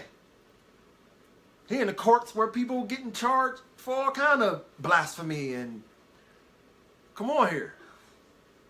It's feast time. If this was a creature we ate, that creature wouldn't have been walking around in the open courts. Am I right or wrong here? I know that's a bit of a stretch and a reach, but come on, like we can still put our thoughts in that regard as well. If this was a food, it would have been kept contained and not just run around in the open court where some man was getting accused of going against the whole nation.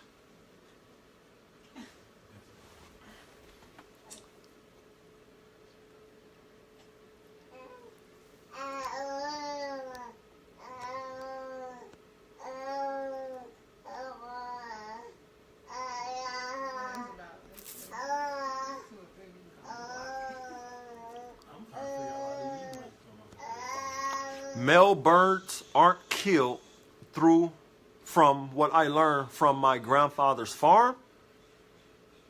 Male birds aren't killed. I'm not sure what you mean by killed. Oh, maybe meaning they don't kill They the wouldn't have roosters. eaten it. They wouldn't have killed the rooster. Yeah, they for wouldn't have sacrifice. I mean, for the feast. They would just kill hens. Oh, so what this person is saying is that her granddaddy didn't kill roosters for food. Yeah. Oh, okay. Okay. Can you reiterate the turkey thing But- again? Someone? Hold that 1 second. But when you in the grocery store, do you know if that's a hen or a rooster? All you see is the word chicken. Very true. True. Very true. You don't know what that is you eating. And chick and hen. You just gonna assume that Gentile farmers just gave you the hens and not the roosters? When they'll give you all kind of abominations and poisons in your food and GMOs? What was you? I'm sorry. What was you saying? Sorry, you were saying something. So no turkey. I don't eat turkey. The turkey buzzard that's out there on that dirt road when we be leaving local land. The Right. turkey- I just don't trust Just it. seeing it. I see I mean, it's a turkey buzzard. I'll give it that. Me personally, I have not observed a live turkey long enough to say. Actually, I never observed a live turkey. But then, I've seen a turkey eat a possum on the side of the road. was it a turkey or a turkey buzzard? People gonna argue that. Right. They trying to save their appetite. So you got to be spot on. Like, forget all this list. Forget that all this points to chicken. They're going to look for the smallest little thing to say, you're wrong. Somebody said turkey is a vulture, period. Turkey, vulture, period. I'm with that. I don't eat it. Right. 'Cause I seen what turkey buzzard do. And if a turkey is a wild creature, it could be out in the wild, I don't trust what he eats. What happened? What you smiling at? Somebody said something crazy, didn't they? Just how all these, how all these agents pop up on your video talking Oh, about. bro, I'm seeing names on this screen I ain't never seen the before. couch auction But this, it's okay, and 'cause when the you- auction started, like really? Okay, okay, you got some You security must be on telling something. truth. Yeah, I saw something about a couch. When all the I saw agents that. get to showing up. Thank you for confirming. Keep teaching. They are watching. They're watching and with no understanding. I'm sorry, sis. Turkey. I'm gonna leave that on you. I'm just saying I don't eat turkey. And my people in my background, they saying turkey. Yeah, we don't eat turkey. For sure. No, on serious note, just dealing with food preparation, you can smell the flesh of a cow. You can smell the flesh of a lot of animals. But when you start leaning towards lamb and deer, their flesh doesn't have a smell. And when we were cooking chicken, we used to put vinegar on that chicken. And when you pull the chicken out of the bag, you can smell the smell of raw chicken. I cannot. The quail doesn't have much of a smell on it when it's raw. True. And if anybody eats any of that deli meat, any of it, it has a little you're sour right. rancidness to Yeah, it. It's it a do. rancid little taste. And And they actually tell you not to eat Oh. that kind of meat when you're pregnant. when you first brought this information this way, Dean, one little Indian guy said, I told him to clean off the blade at the market while he cut my chicken. You let And you have it, and didn't you? he told me, he said, why you need me to get the pork off the blade? Chicken ain't kosher either. Ooh. And this is what an Indian told me. Could lost the job that night, but I'm glad the spirit was on me. He told you to get your mind right. Just get your mind right. Whew. So, here's another question Ari was saying about deer. So, but we can't eat deer. She's saying it's out in the wild. But can we eat deer? Like, even, it's out in the wild, but it's still kosher to eat? Well, what does a deer eat? Choose to cut. And he part of the hood. Woo. These acorns, corn, grass, minerals. What kind of nature is this deer? Do you ever seen deer just run up on you haphazardly, just attack a human? They run from us, man. Now, I've seen when animals attack. However, that white man was standing there with a rifle in his hand. But that don't apply. I would attack a white man standing in front of me with a rifle in his hand. I'm just saying. But even when you watch a deer on He's like a- the Planet Chat, what- He didn't apply those same principles to all the animals. He only applied it to the fowls. The actions, watching the action, like as far, we chew the cud, not chew the cud. That was quick. Right. Simple. Fins, no fins. Right. He didn't even say bottom eaters. Right. Fins, no fins. Right. When it comes to the bird, he's actually telling you to apply a lot more of That's true. your observation skills to pick up on what's going on with this bird. So whether the deer is dangerous or not, the deer is trying to get away from you. Right. Yeah, absolutely. He ain't not trying to be around you. And you won't cut a corner and see a deer eating a lion. Nope. He was just eating. Even a bird. Or even if a bird fell out the nest and helpless, that deer ain't gonna walk up and eat that bird. Right. Or birdling, whatever you call the baby birds. Just won't happen.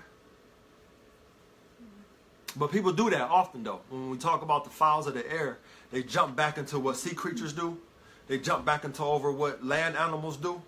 But Moses clearly categorized these three. He wasn't in the middle of talking about sea creatures and be like, oh, remember I was talking about chewing the cud. He didn't do that. He wasn't talking about birds that fly and to say, hey, but remember, if a bird got fins or scales, he don't do that. He covered one section at a time.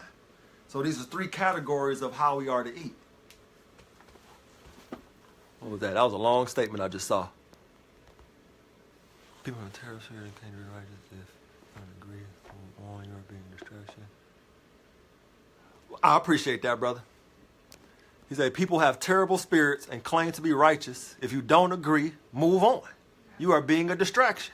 Absolutely. So please, if you on here right now, you don't agree with me, bruh, I will type about money when the sun go down. Maybe we can get in the cord back or something. I don't know. But We got someone who said thank you because her views were a little skeptical. She was a little skeptical about the views on chicken at first, but now she's glad you broke it down the way you did. hallelujah. Well, Yeah. the sister says she is glad to get this teaching understanding. And that's one more holier vessel. Absolutely. That's one more person added to the remnant Absolutely. that's going to get this thing together. That's right. The Bible say that the Holy Spirit will dwell in no unclean place. We got spiritual leaders.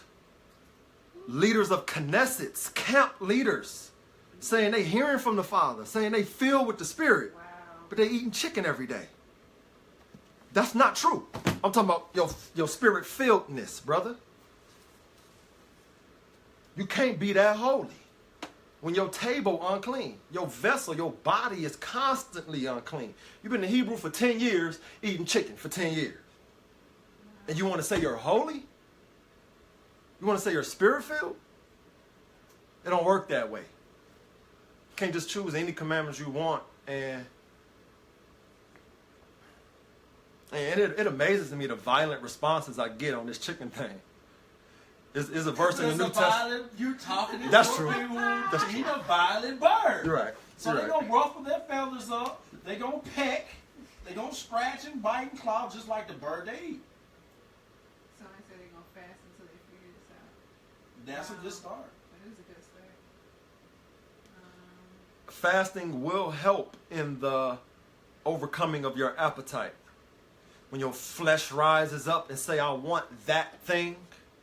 Or when your flesh rises up and say, I want that man. Or when your flesh rises up and say, I want that woman. Fasting helps you reject your appetites. It gives you practice at being perfect. That's good. That when your appetites rise up, you can deny yourself. The hardest person to say no to is you. That's good. The hardest person to say no to, because when you want something, you want it.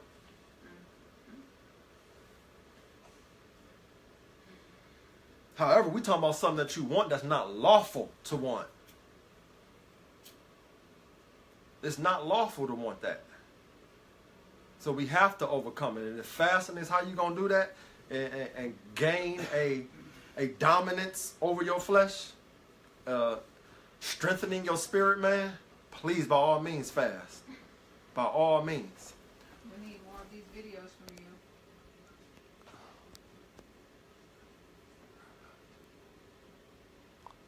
Somebody said, who cares about a bird? Everybody who eat one, bruh. That's who care. If you eat chicken, turkey, you care. Oh, I really don't understand your question, so I'm going to move on from it. Mute is not winning. This is true. Quit eating. Oh, my wow. food, Somebody said she food. ate chicken today and felt sick. Wow. Somebody ate chicken today and felt sick. Shit, was it chicken? Shalom, shalom, Sister Angie. Oh, but then give them a break. We'll say that the chicken is No, that wasn't no shot. I wasn't throwing no shot at her. No, we'll Oh, give them a break and say that the chicken is clean. Look at how they process your chicken today. Oh, wow. Look how they shoot that thing up and swell He- it he up giving with y'all some chemicals mercy. and all that. That's just even the mercy on Yeah. how they treat it. We'll say they're clean and they natural state. We see one in the jungle for some reason, which we know you ain't eating none out the jungle. all right. And every now and then he accidentally eat a rodent or himself or whatever. How he's being raised and doo-doo on top of each other, snapped and smashed in a package his whole life, just to go from a cage to your plate and shot up with chemicals Wow. and swallowed up for your belly. And there was one particular chicken manufacturer that came forth and said that they were shooting up their chickens with a certain percentage of steroids. That was worldwide news, That's poison. Like and we still have people eating chicken even after that. shooting up chickens with steroids just to get them plump. I knew of a practice a few years ago. Certain farmers would actually nail the feet of chickens in place and stuff cabbage, because the cabbage makes them fat. And it, you know, man, like the practices is just off the map Yeah, to give you abominations. absolutely. But the clean foods, ooh, they cost. They cost. Lamb, deer, oh son, bison. You're about to come out for that. You're about to come out some of them more the fish with fins and scales, like snapper and them. Not cheap at all. Not cheap at all. See, this country, America, that we ain't gonna make it expensive. They're gonna make healthy eating non-affordable. Right. You can get shrimp and all that. So you probably sitting there like, well, what do I do, Brother Dean? I can't afford it. I suggest you start farming. I strongly suggest that. Because you could grow enough food to feed your family that month and sell the rest to go buy that expensive meat. Or y'all might just be good on vegetables. Am I a vegetarian? No. How often do I eat meat? Now and then. Like, I might eat some beef. When I do, it's local land. It's Geechee Farmers beef when I do eat it. Once, maybe twice every 3 months, 4 months. That's about it. I eat fish and quail. For anybody in Georgia, what is it? Old Buford Farmers Market. Yes. They got quail eggs and they have quail birds. You say it's more expensive? At Publix. Publix, yeah, because you get 4 for the same price we get it at the Buford High. They doing 4 for $10 at Publix? Yep. But Wow. they got it. Old Buford got 6 quails for $10, $9.99. I done had countless quails at this point. So, and I do recommend quail. I haven't had a dove. Somebody know how to get me that? Let's run it. I'm mainly vegetarian, but I will eat some meat, okay? There's a lot of online sources where you can buy. Anybody else, do you ever think we are a disease like a plague or urn? Brother Ryan, what are you talking about, bro? I need you to clarify. Brian's an agent. I don't even want to repeat what you're saying, fam. I just need you to, like, you know what? Just talk with some sense, okay? Talk with some sense, bro. We're the human race. We have dominion over this earth. Are we being a plague? Okay. Stop being a nigga. Ooh. Where? In Hebrew, plague is nigger. Stop being niggas. And we won't be a plague. I really don't see how that applied to what we're talking about, though. It doesn't at all. Did he come up with some other crazy stuff on here, too? She's a That same name? Oh, okay. Well, bro, you might get ignored until you start talking like a man with some sense. I don't even know you. My goodness. My goodness, boy.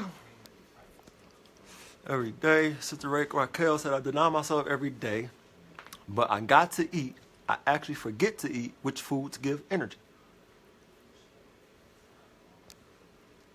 I forget to eat all the time. You can add hemp, flax, chia seeds to a lot of your stuff, and that's your protein. You can add it to your oatmeal, to salads, smoothies, and there goes your protein.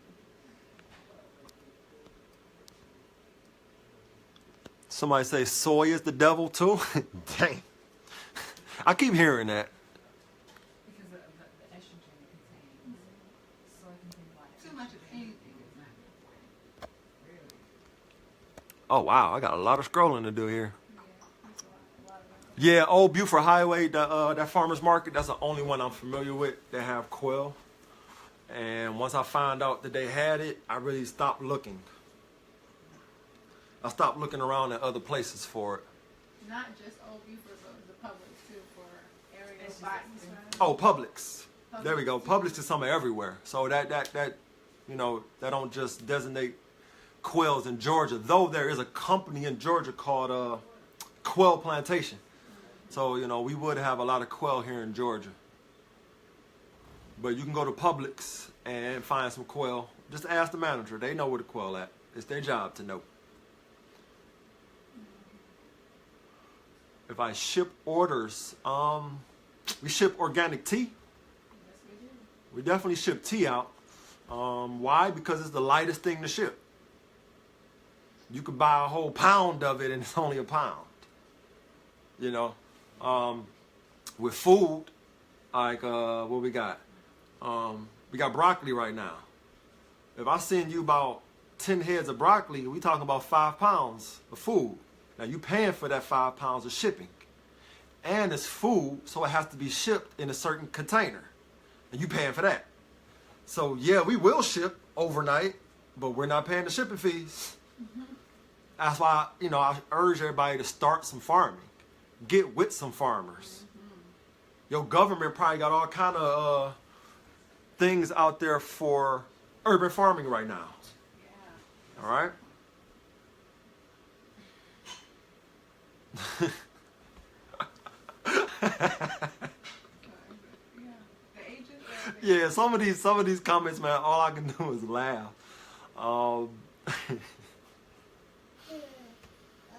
Whew, boy. Bless your heart. Bless your heart, my brother. Bless your heart. Oh, my goodness. All right, people. I think that's about it. All I'm getting is a bunch of people talking nonsense at this point. Quail farming a couple of days. I'm interested in that.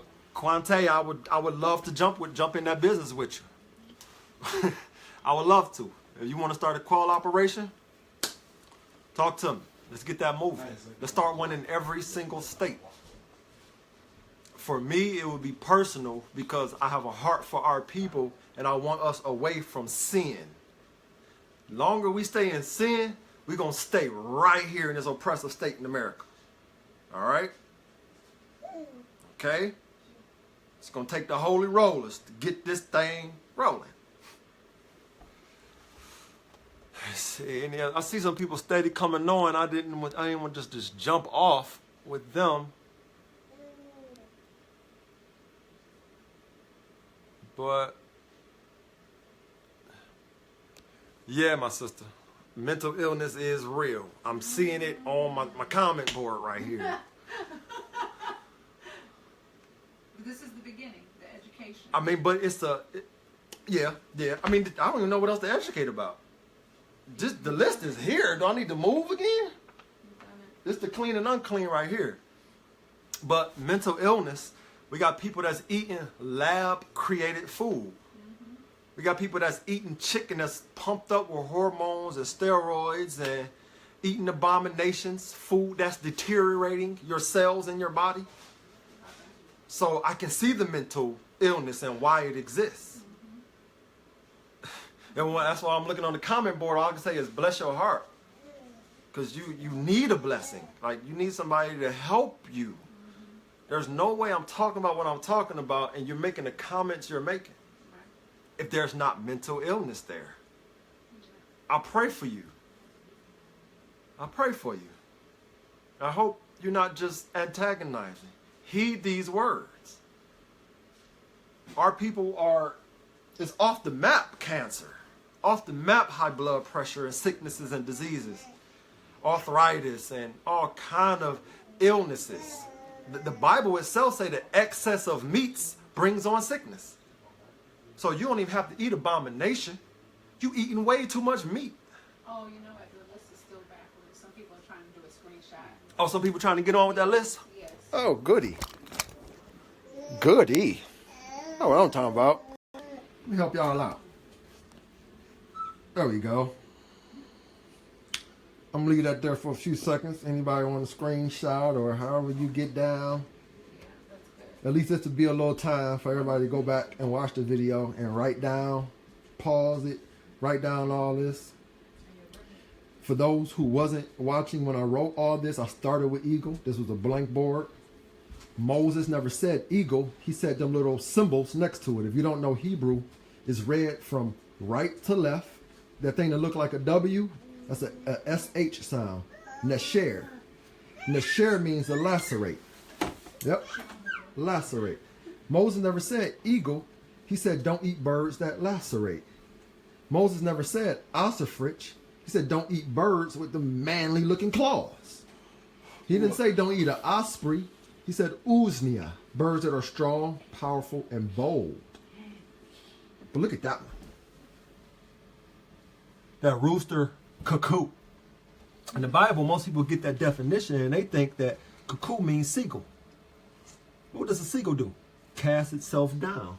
Look at that. Cormorant, shallak, to throw down or away into the sea.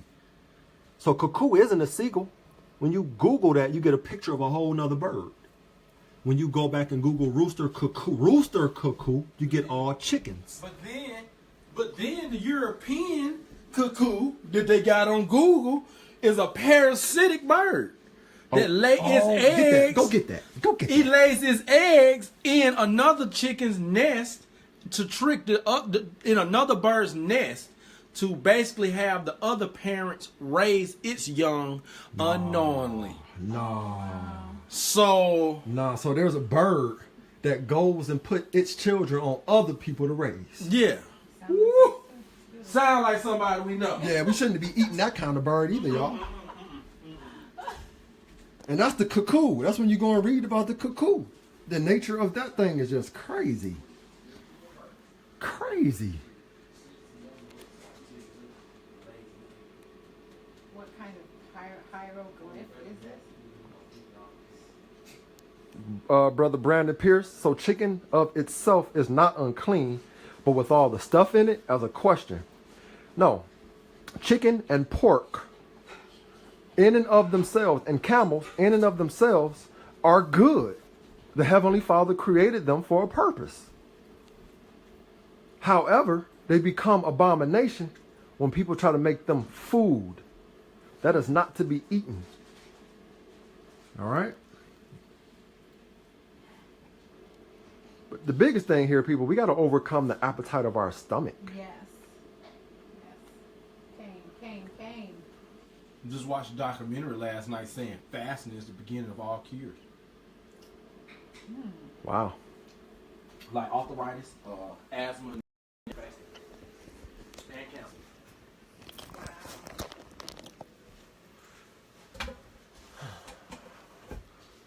So that kind of sums it up for today, people. So can I have my live feedback, please? What? I ruined Somebody told me I ruined something for them. Can I have a live feedback? Oh man. Maybe there really was a couch auction. There was a couch auction? Maybe. Yeah. Yeah, I'm trying to figure out what the couch auction is. Somebody else said I ruined their live feed. Oh, people left their feed and came to this one? Oh, probably. Apologize. The truth was being told. Truth prevails. Mm-hmm. She looking at you like, Couch auction. This must be some country stuff that my Detroit self don't get. Nah, you being catfished now. Oh, okay. So ain't no such thing as a couch auction They're here? trolling you. Basically trying to shut you up. Cause I'm down in Georgia. I'm from Detroit. And I'm slowly but surely learning you country folk say and do things that us Detroiters don't know. My bad, my bad, Edomites. Oh, them Edomites is talking? Edomites talking stuff. I don't know where all the Edomites came on your page. Detroit, but all right, but that's it. Cause I got 33 people in here, and I ain't even talking about nothing no more. So, sorry I came in late. Do you eat any meat? But yeah. Jordan's cadet, man, don't start with me, bro. All right. You gonna say this nigga dang? Jimmy and Claire Bowen. Yes, I do eat meat. I do. Majority. For the majority, I eat vegetables that me and my family grow our own. I eat deer, lamb, bison, fish that have both fins and scales. Trying to think if did I miss out any meat. That was about it, right? That's something. Oh, quail for birds. I eat quail. I'm waiting on somebody to bring a dove to a brother because I want to try a dove, turtle dove. I don't know about that pigeon thing. I'm gonna look up pigeon in the Hebrew to see, because pigeons, well, no, boy. The one No. in New York, they like the rat. See? Even this pigeon thing is iffy. But yes, I do eat meat here and there. It's not often because it's said that when you eat beef, there is a 30-day breakdown for it to clear your body. So for that reason alone, I don't eat beef all the time. I try to stay conscious of when was the last time I ate it to make sure my system is clear from it. Or I might do a detox just because I might binge on the weekend and just eat a whole bunch of beef that weekend, have a steak one day, a burger the next day. Or if we have certain volunteers out at the farm, we slaughter our own cows. And let me tell you something. Geechee farmers' cows, they probably eat better than you. oh, for sure. Yeah, that's for sure. Ain't no probably to it. For sure. Well, yeah, I know that's for sure. I was trying to be nice. I was trying to be nice. Eat better than us all. These animals eat naturally grown food only. Geechee farmers went and manufactured an animal grain that's non-GMO. And they drink water from an artesian well up in the Piedmont, the mountains. So we have a well going down into the ground that's pulling up natural alkaline mineral water that our animals drink. So our chickens and our cows, they eat and drink better than, how many people in this room? 33 people watching this. Minus the people that's here. 'Cause my family and friends around me, as much as possible, we make sure they get food. Sometimes they pay for it, sometimes they don't.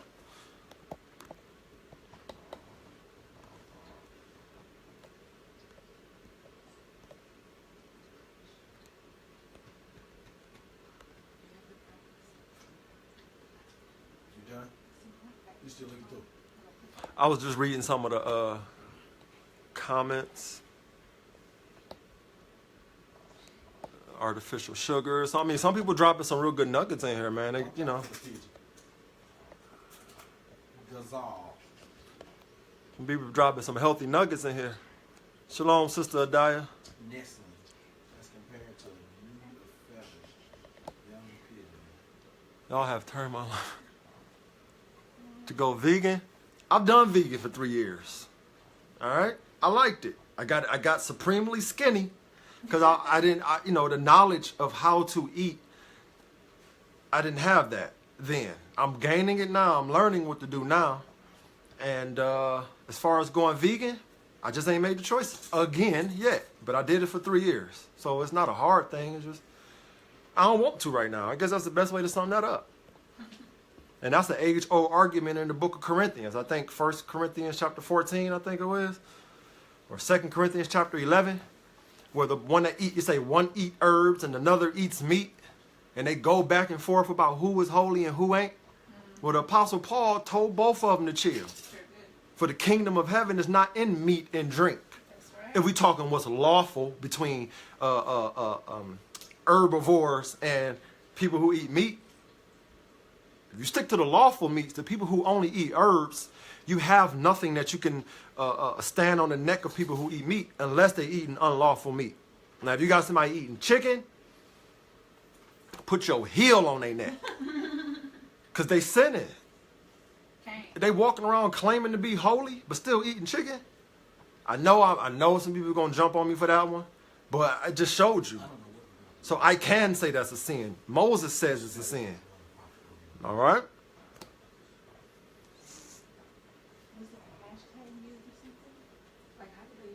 I'm trying to figure out why you might get on your feet there, bro. Christine, you must not know the Bible that well.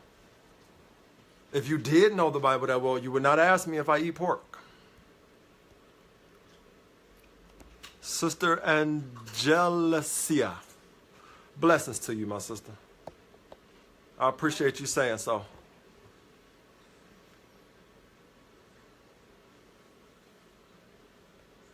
Yes, as in Gullah Geechee. There's a whole story behind that, and it's coming. Geechee farmers and Gullah Geechee, yes, we have much in common. I know my history.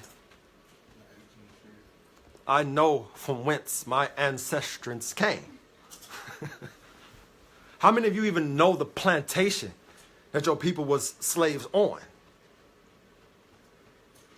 Many of you watching this may even learn that you're Geechee yourself. Very true. The Geechee people got 30,000 acres along the east coast of America. But when that time came, they all took off running to Chicago, New York, Detroit, where all the factories was being built up. They chose factories over field work. Field work is how you serve the king. That's a proverb. Jamiko, shalom, shalom, bae. Adaya probably eat meat, beef, once every,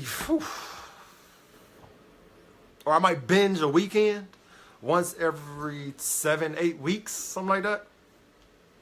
It takes 30 days for it to cycle through. So I ain't saying I won't enjoy a steak or I won't eat a fat burger, but it won't be like back to back like that, like people eat meat every single day. The Bible said that causes sickness. You can't have all that meat in your body. Your body wasn't made for that.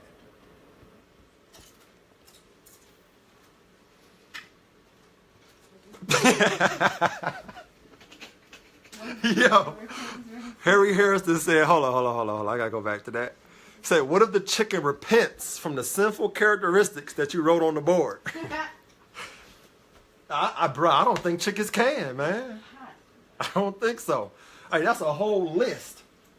And none of these say chicken, but Moses never said none of these English words. I know it's backwards for y'all. I know that. Go back about 10 minutes and get the flip version. But what he did say was these Hebrew terms that mean lacerate and all these other things here. So the chicken has much to repent for concerning these topics.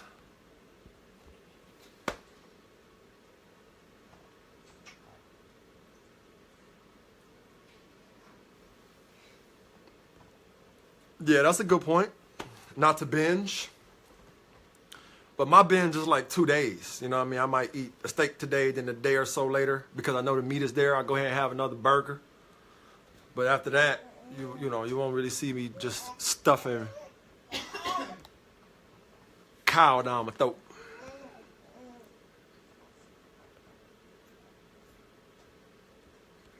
I'm thinking just beef on that cycle through. I heard it was less with other meats.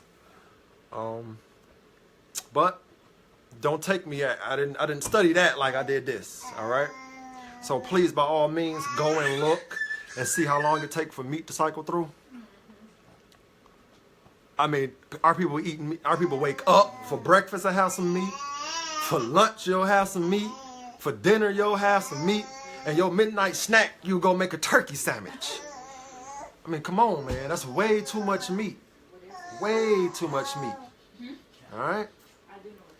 Actually, that's a... Hey, can you give me that full verse in the book of Sirach? Talk about excess of meats. Because there's something else that go to that I'm missing. And my big homie just jumped on me the other day for quoting half verses. And he might be watching, so I can't keep quoting half a verse here.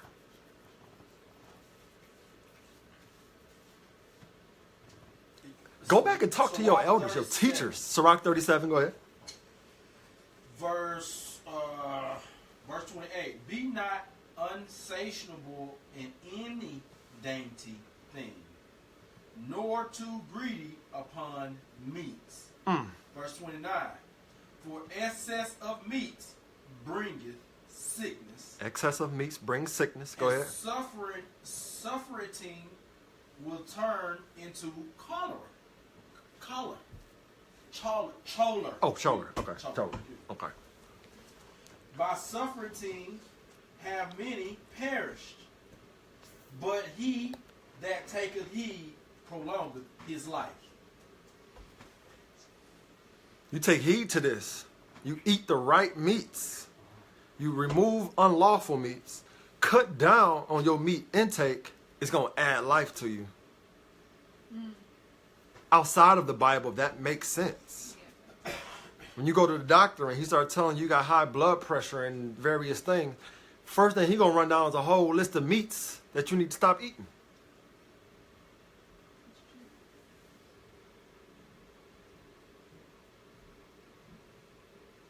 Man, wait till you see this Russian study on fasting, bro. They went in. Well, I appreciate everybody's input. I appreciate your time here today. I think we've been about a good hour or two at this point. If there's no more questions, I think all the antagonists with the crazy statements, I think they're gone. Thank you. You brought a little amusement today. You showed forth some of your own ignorance, so we know who the ignorant amongst us are. And I appreciate your time. I really do. I pray that this list helps you understand what birds to eat and what birds not to eat. All right? To get a better understanding of Hebrews, I love it. Keep spreading love and hope. Sister Leola, bless you. I saw some of your statements in there too. You was trying to get at me. I got love for you though, girl. But no, I appreciate it though. I knew you was listening. I knew you were just messing with me.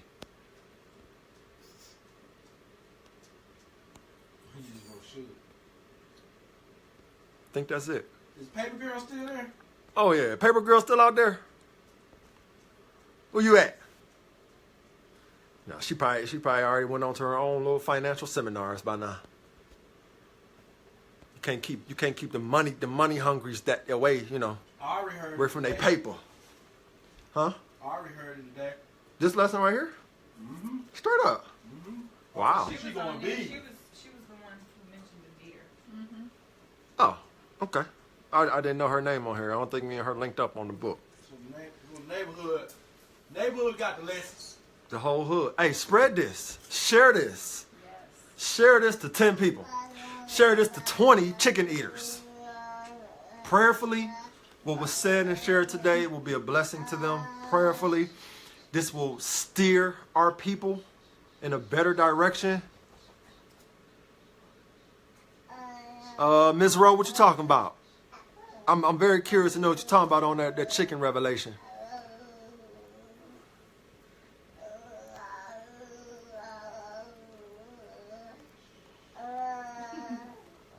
Share this video.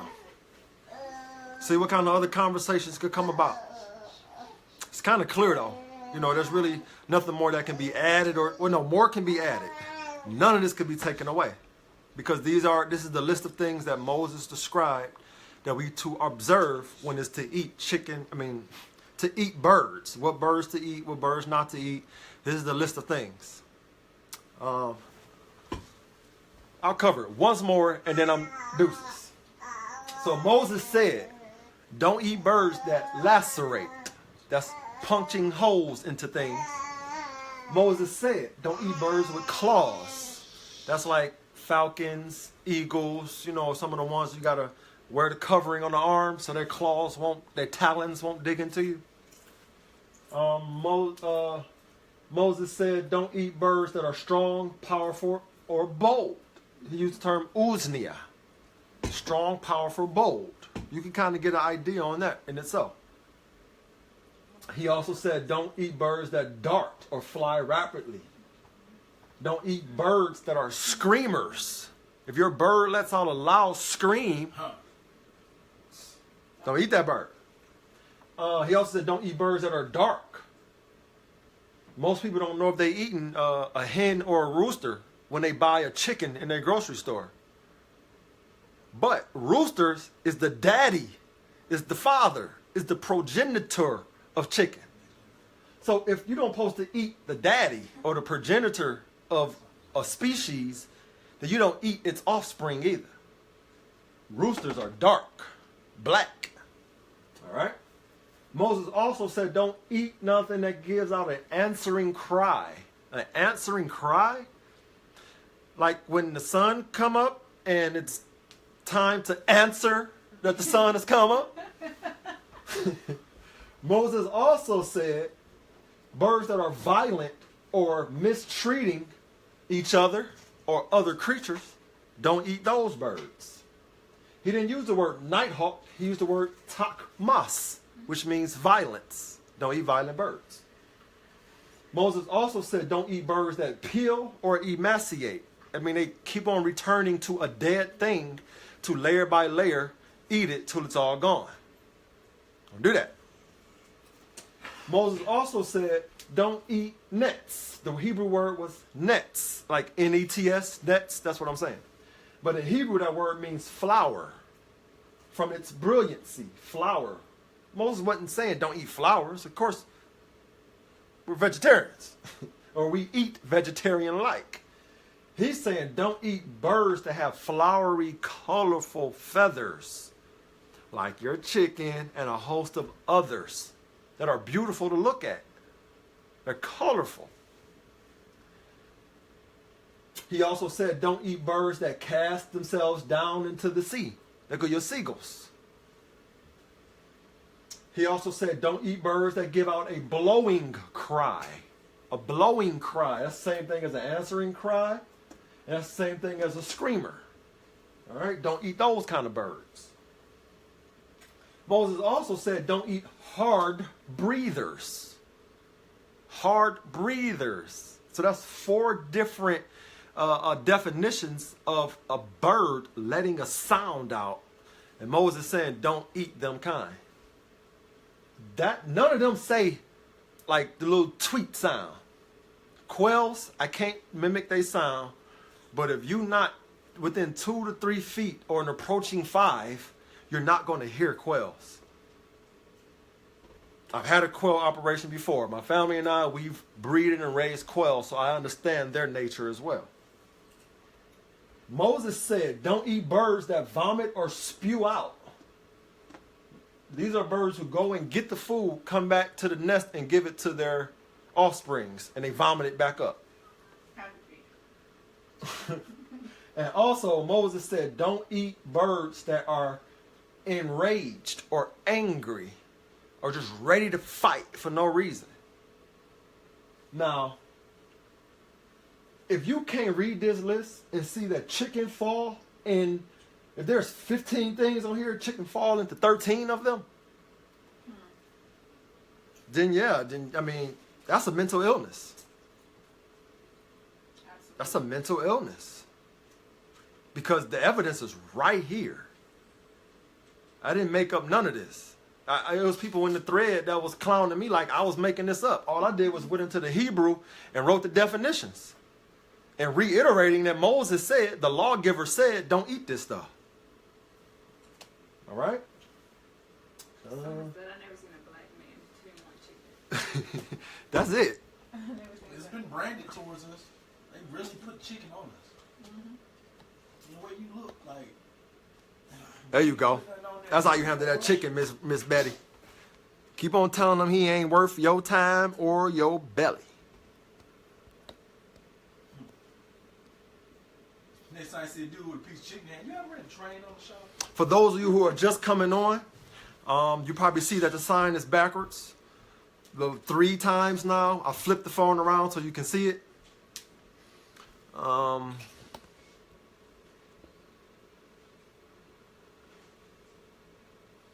Yeah, quails and doves sound like a small little whistle or a tweet.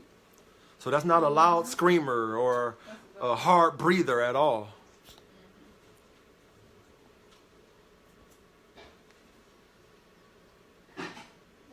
You know what? One of my antagonists said something that I definitely want to talk about. And we kind of touched on it. He said, I've never seen a black man that didn't want chicken. My brother, black people didn't eat chicken until we were put in slavery in Jamestown, Virginia. Chicken and pork was the meat of principal consequence. We were forced to eat it every single day. If you go to Jamestown, Virginia now, to the Shirley Plantation, you will still see the smokehouse where they hung ribs up and put apple wood in it and smoked it for a whole week. People and black people still love smoked ribs and chicken because it was forced in us for over 250 something years of chattel slavery, Mr. Danny.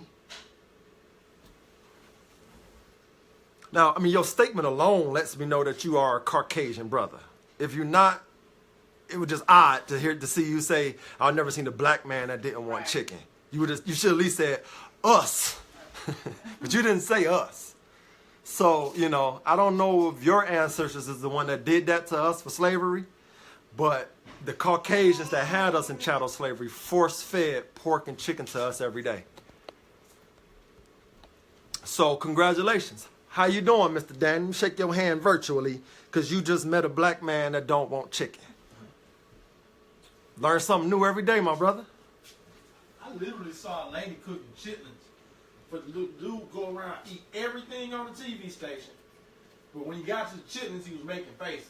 He's like, oh, what am I about to do? She's like, this is a delicacy. She cleaned up chitlins.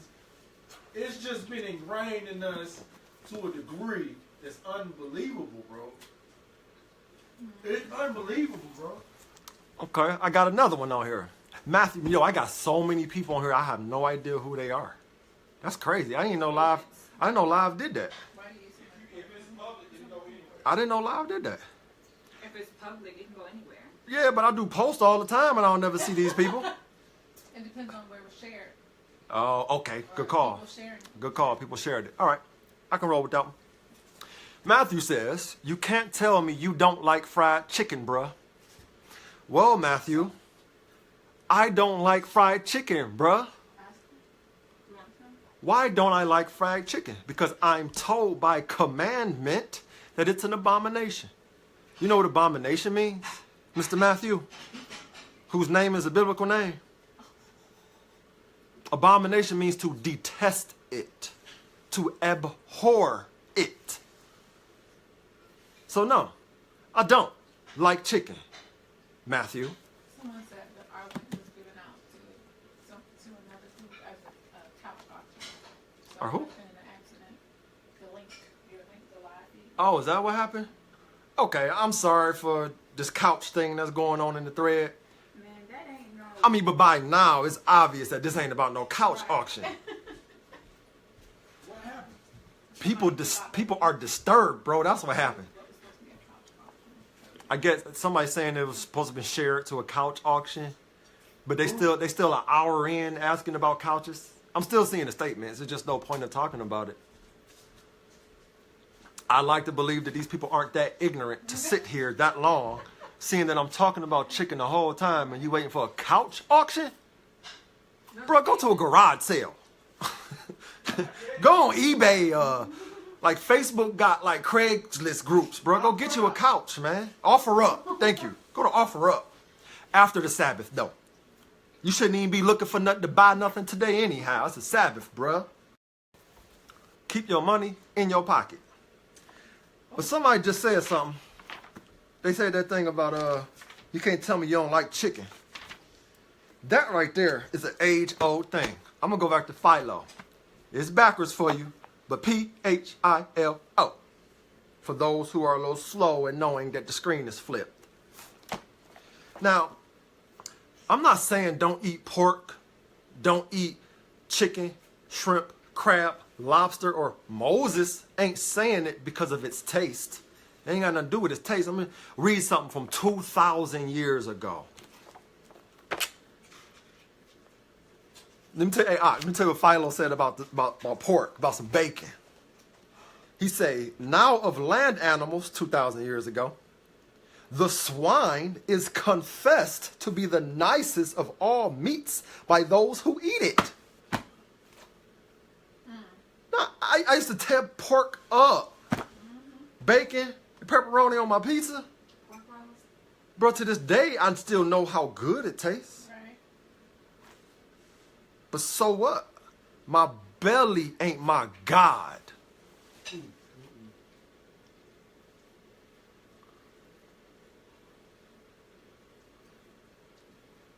I have control over this vessel.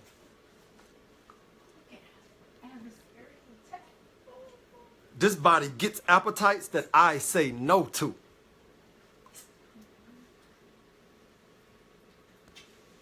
Yeah, I see the Idumeans come in. It's cool. I mean, they have a salvation as well. Absolutely. So it's meant for the Edomites to come on in. Leola, Edomites are... Descendants of Idumea. They are descendants of Idumea. Edom... Or Esau. I'm about to explain it. Edom is a surname. Edom is a surname from Esau. Esau is the brother of Jacob, who the Heavenly Father hated. See, it's commonly said that the Father loves everybody, but the Father didn't say he loves everybody. He said, Esau, or Edomites, have I hated. So I'm not going to come on here and say who is and who ain't an Edomite. I know this Negro race ain't Edomites. All right? We know Edomite spirits when we see them. Yeah. And Edomites are people who are bloody people. Like if you go to a restaurant and you see somebody say, yeah, I want my meat rare. Ancient says that these are Edomites. They have a sanguinary nature, bloodthirsty. They are more than likely not circumcised. More than likely. Now you got the Jewish people who are Caucasoid that has taken on the Hebraic way, and they circumcised now. But a lot of Caucasoids don't circumcise themselves. So, you know, it's a checklist that you can find out who Edomites and who ain't.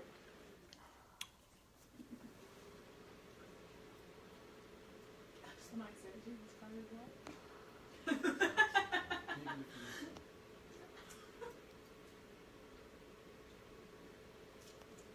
People, ain't no couch auction going on. Or let whoever shared this to a couch auction, I'm happy. Thank you. You just messed that up. Yeah, whoever did that, inbox me. I want to do something with you. You helped a whole lot of people today. All right? He said, you were wrong. I'm cut. I eat rare meat. Somebody, they're coming in too fast for me to keep up, man. I'm trying to scroll and see who's saying what. Oh, man, I really think that a high level of somebody's mad about this, brother. Get this off the internet. Come on, people. They want this off the internet. The title to this post don't even say nothing about couch, do it? I know I didn't title this thing as no couch. Facebook said you need to stop that. The devil's coming out the woodworks. No, they got Shellfish. Somebody said the shellfish fall under abomination. I'm going to say go read Leviticus chapter 11. Go and read Deuteronomy chapter 14. Go and read Isaiah chapter 66 verses 15 through 17. Go and read Isaiah chapter 66. All these things will tell you about shellfish and what's going to happen to people who eat shellfish. All right? If you really want to know if shellfish fall under abomination, I'm going to have to point you to some studies. It's not hard. It's not hard. Moses, the lawgiver, is going to describe which fish or which aquatic creatures to eat and which ones not to eat. All right?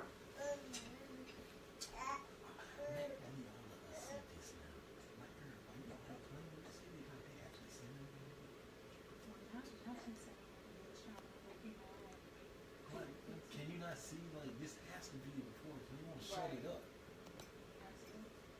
So under watch, there's certain stuff that are trending. It's probably trending. You're trending. You gotta It be might trending. be trending in one of the discoveries. Gotta Yeah. Yeah. I mean, because there's a lot of people on here asking about a couch. I ain't mad no more now that I know.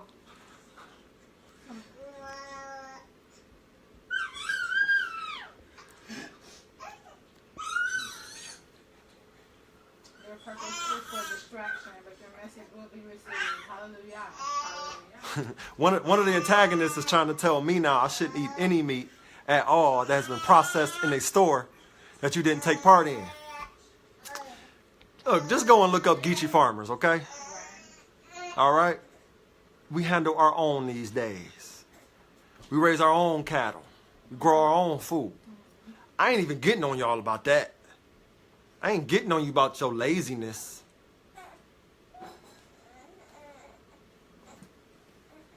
The one thing that can save a nation, the one thing that can help a nation that's struggling with having enough food, you won't do it.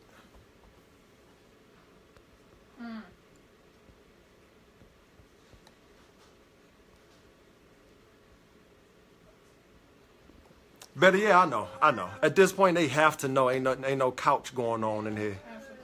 But it's cool.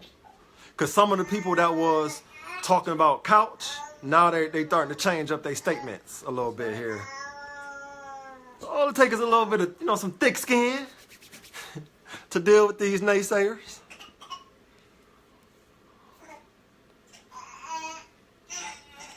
No, it's cool. Like, they could come in here and be hateful because they getting the truth. That's right. The truth is chicken is an abomination.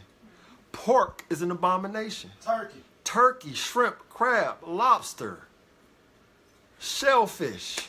These are abominations. And you will be killed by the Lord. Isaiah 66:15 through 17. All right.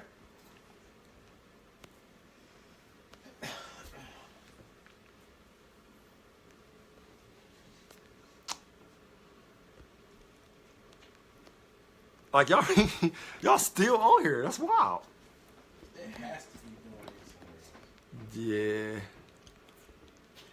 2 unprocessed pills. Who are these people? Hey, I'm looking at 50, 60 something people on here. If they want to sit here and look at me, Right. They haven't moved. it's Saturday. The sun's still up. Shabbat shalom. Shabbat shalom. They're supposed to learn about this. Yeah, shit. they supposed to learn about some scripts today. They getting these scripts. They watching a Hebrew, a real Jew, explain to them how you conduct yourself.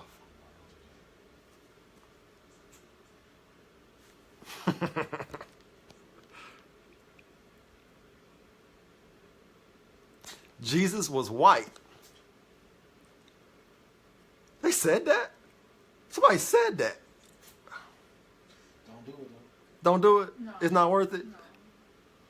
Read your Bible, man. Like, your statement is to try to piss me off. Oh, no, that's a woman. Finish strong. That was a woman. Read your Bible. Finish strong. Bringing all that. If you think Jesus was white, like, it confirms everything that was said about chicken here today. You're not observing the words you read. If you observe the words and put some thought, some human-like thought to the words you read, you will note the food you can and cannot eat. You would note the skin color of your dear Jesus Christ.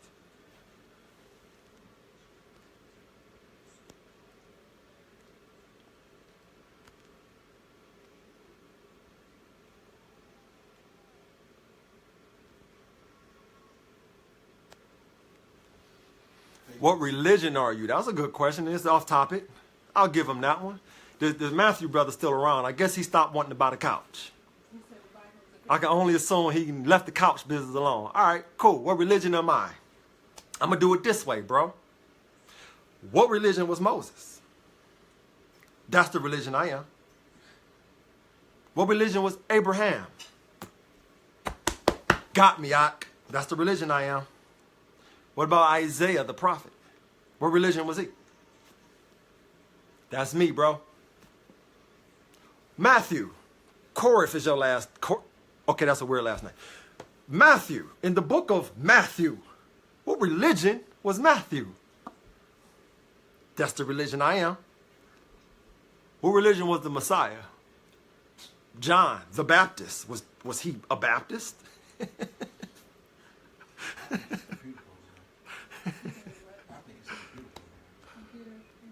these random people that pop up and say that these robots, bro. I could see that. Because they're coming too fast. They look distracted. And everybody's saying it's like stupidity. Tell Facebook we appreciate the extra views. I mean, I do. Like, Because they do not make it like it's junk. man, they just made this video on what to eat and not to eat trend something crazy. This thing ain't dropped down below 60-something people yet. So I appreciate all, even the antagonisms, because it's still making this video trend, and some people starting at the beginning. So we ain't no robots. Cool. So, We ain't robots. so it's No, I not appreciate robots, you. bots. I appreciate you. You are a key instrument in spreading this gospel today. Probably not. You might get a blessing for something like that.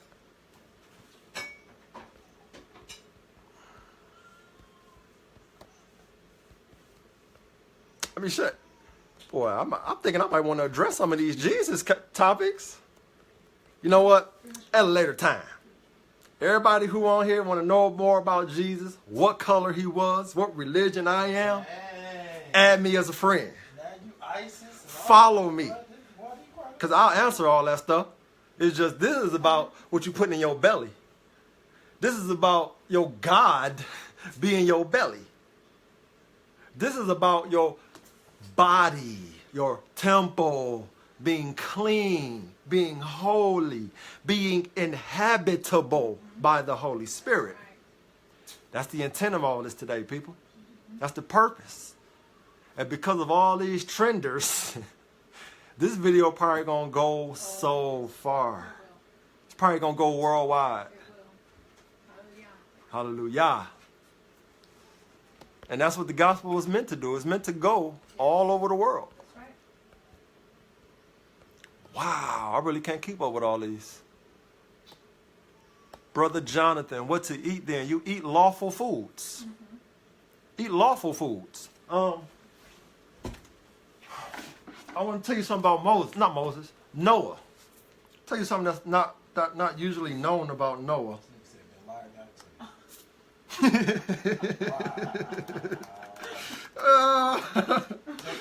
Somebody called me Bin Laden on that.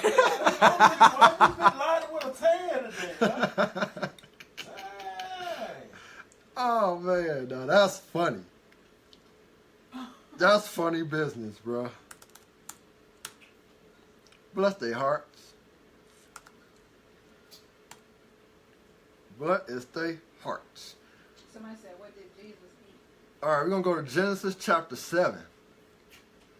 For those of you who are still with me and in your Bible, we're going to go to Genesis chapter 7 because it is commonly said that Moses took the animals, not Moses, I keep saying Moses, Noah, that Noah took the animals 2 by 2 into the ark.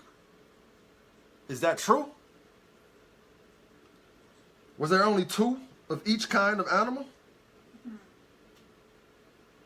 Let's go to Genesis chapter 7. I have a Quran. Good for you. I got a Quran too. Genesis chapter 7 verse 1. And the Lord said unto Noah, come thou and all thy house into the ark. For thee have I seen righteous before me in this generation. So first and foremost, the Heavenly Father, the creator of all, is looking for righteous people in this generation to do something mighty with. We obviously need saving. Come on, look at the conditions of white people and black people today. We need saving. This world needs saviors, plural. Verse 2. Of every clean beast thou shalt take to thee by sevens.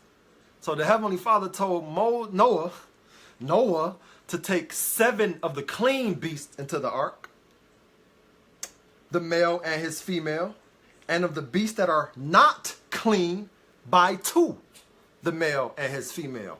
Why? Why? So even when Noah was dealing in the earth, the Father was letting it be known then, before the Hebrew Israelites even had a law coming out of Egypt. Father was letting Noah know that there are clean and unclean beasts. So whoever told you that the animals went in 2 by 2, that's a lie. The unclean animals went in 2 by 2. The clean animals, because you can eat them, needed 7. So if I eat 2 of them, I still got 6 more, male and female, to roll with and still reproduce with and still replenish the earth when Noah's off the ark. All right? It's not really that hard here, people. It just takes some sense.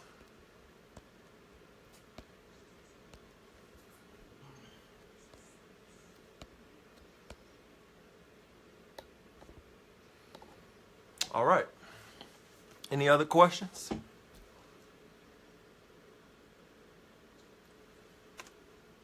Any other statements relating to the topic?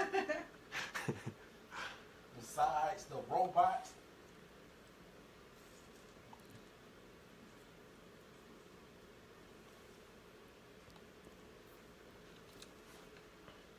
I take it that's it.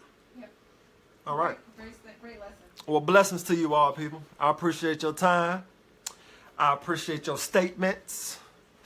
Because even though you're talking crazy, you are listening. Every single word I said, you heard the gospel today. You heard the Torah today. You heard what was meant for you to hear. I'm happy about that. My work is done. It has gone into more ears than I originally assumed. if you was on the street corner, you'd be getting jumped.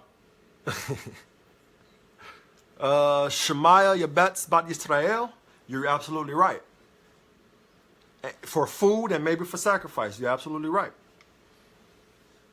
Because when they got off the ark, Moses went right into a sacrifice, thanking the Father. I'm chewing on a mishwak. A mishwak. It's a natural toothbrush. It's loaded with minerals, and it keep your choppers tight. Said they're all a bunch of atheists. That's what it is. Oh, I got some atheists on here. I got some atheists on here. Is that what they saying? They said all of them a bunch of atheists. That's okay, because atheists eat food. And I think you should be very well informed, Mr. Atheist, which foods the Heavenly Father, the creator of heaven and earth, said will harm you. You should be thanking me. You should be thanking me. You should be thanking the Heavenly Father. He who you don't believe in sent me to talk to you. That's mighty in and of itself. Mm-hmm. Yep. Somebody must love you.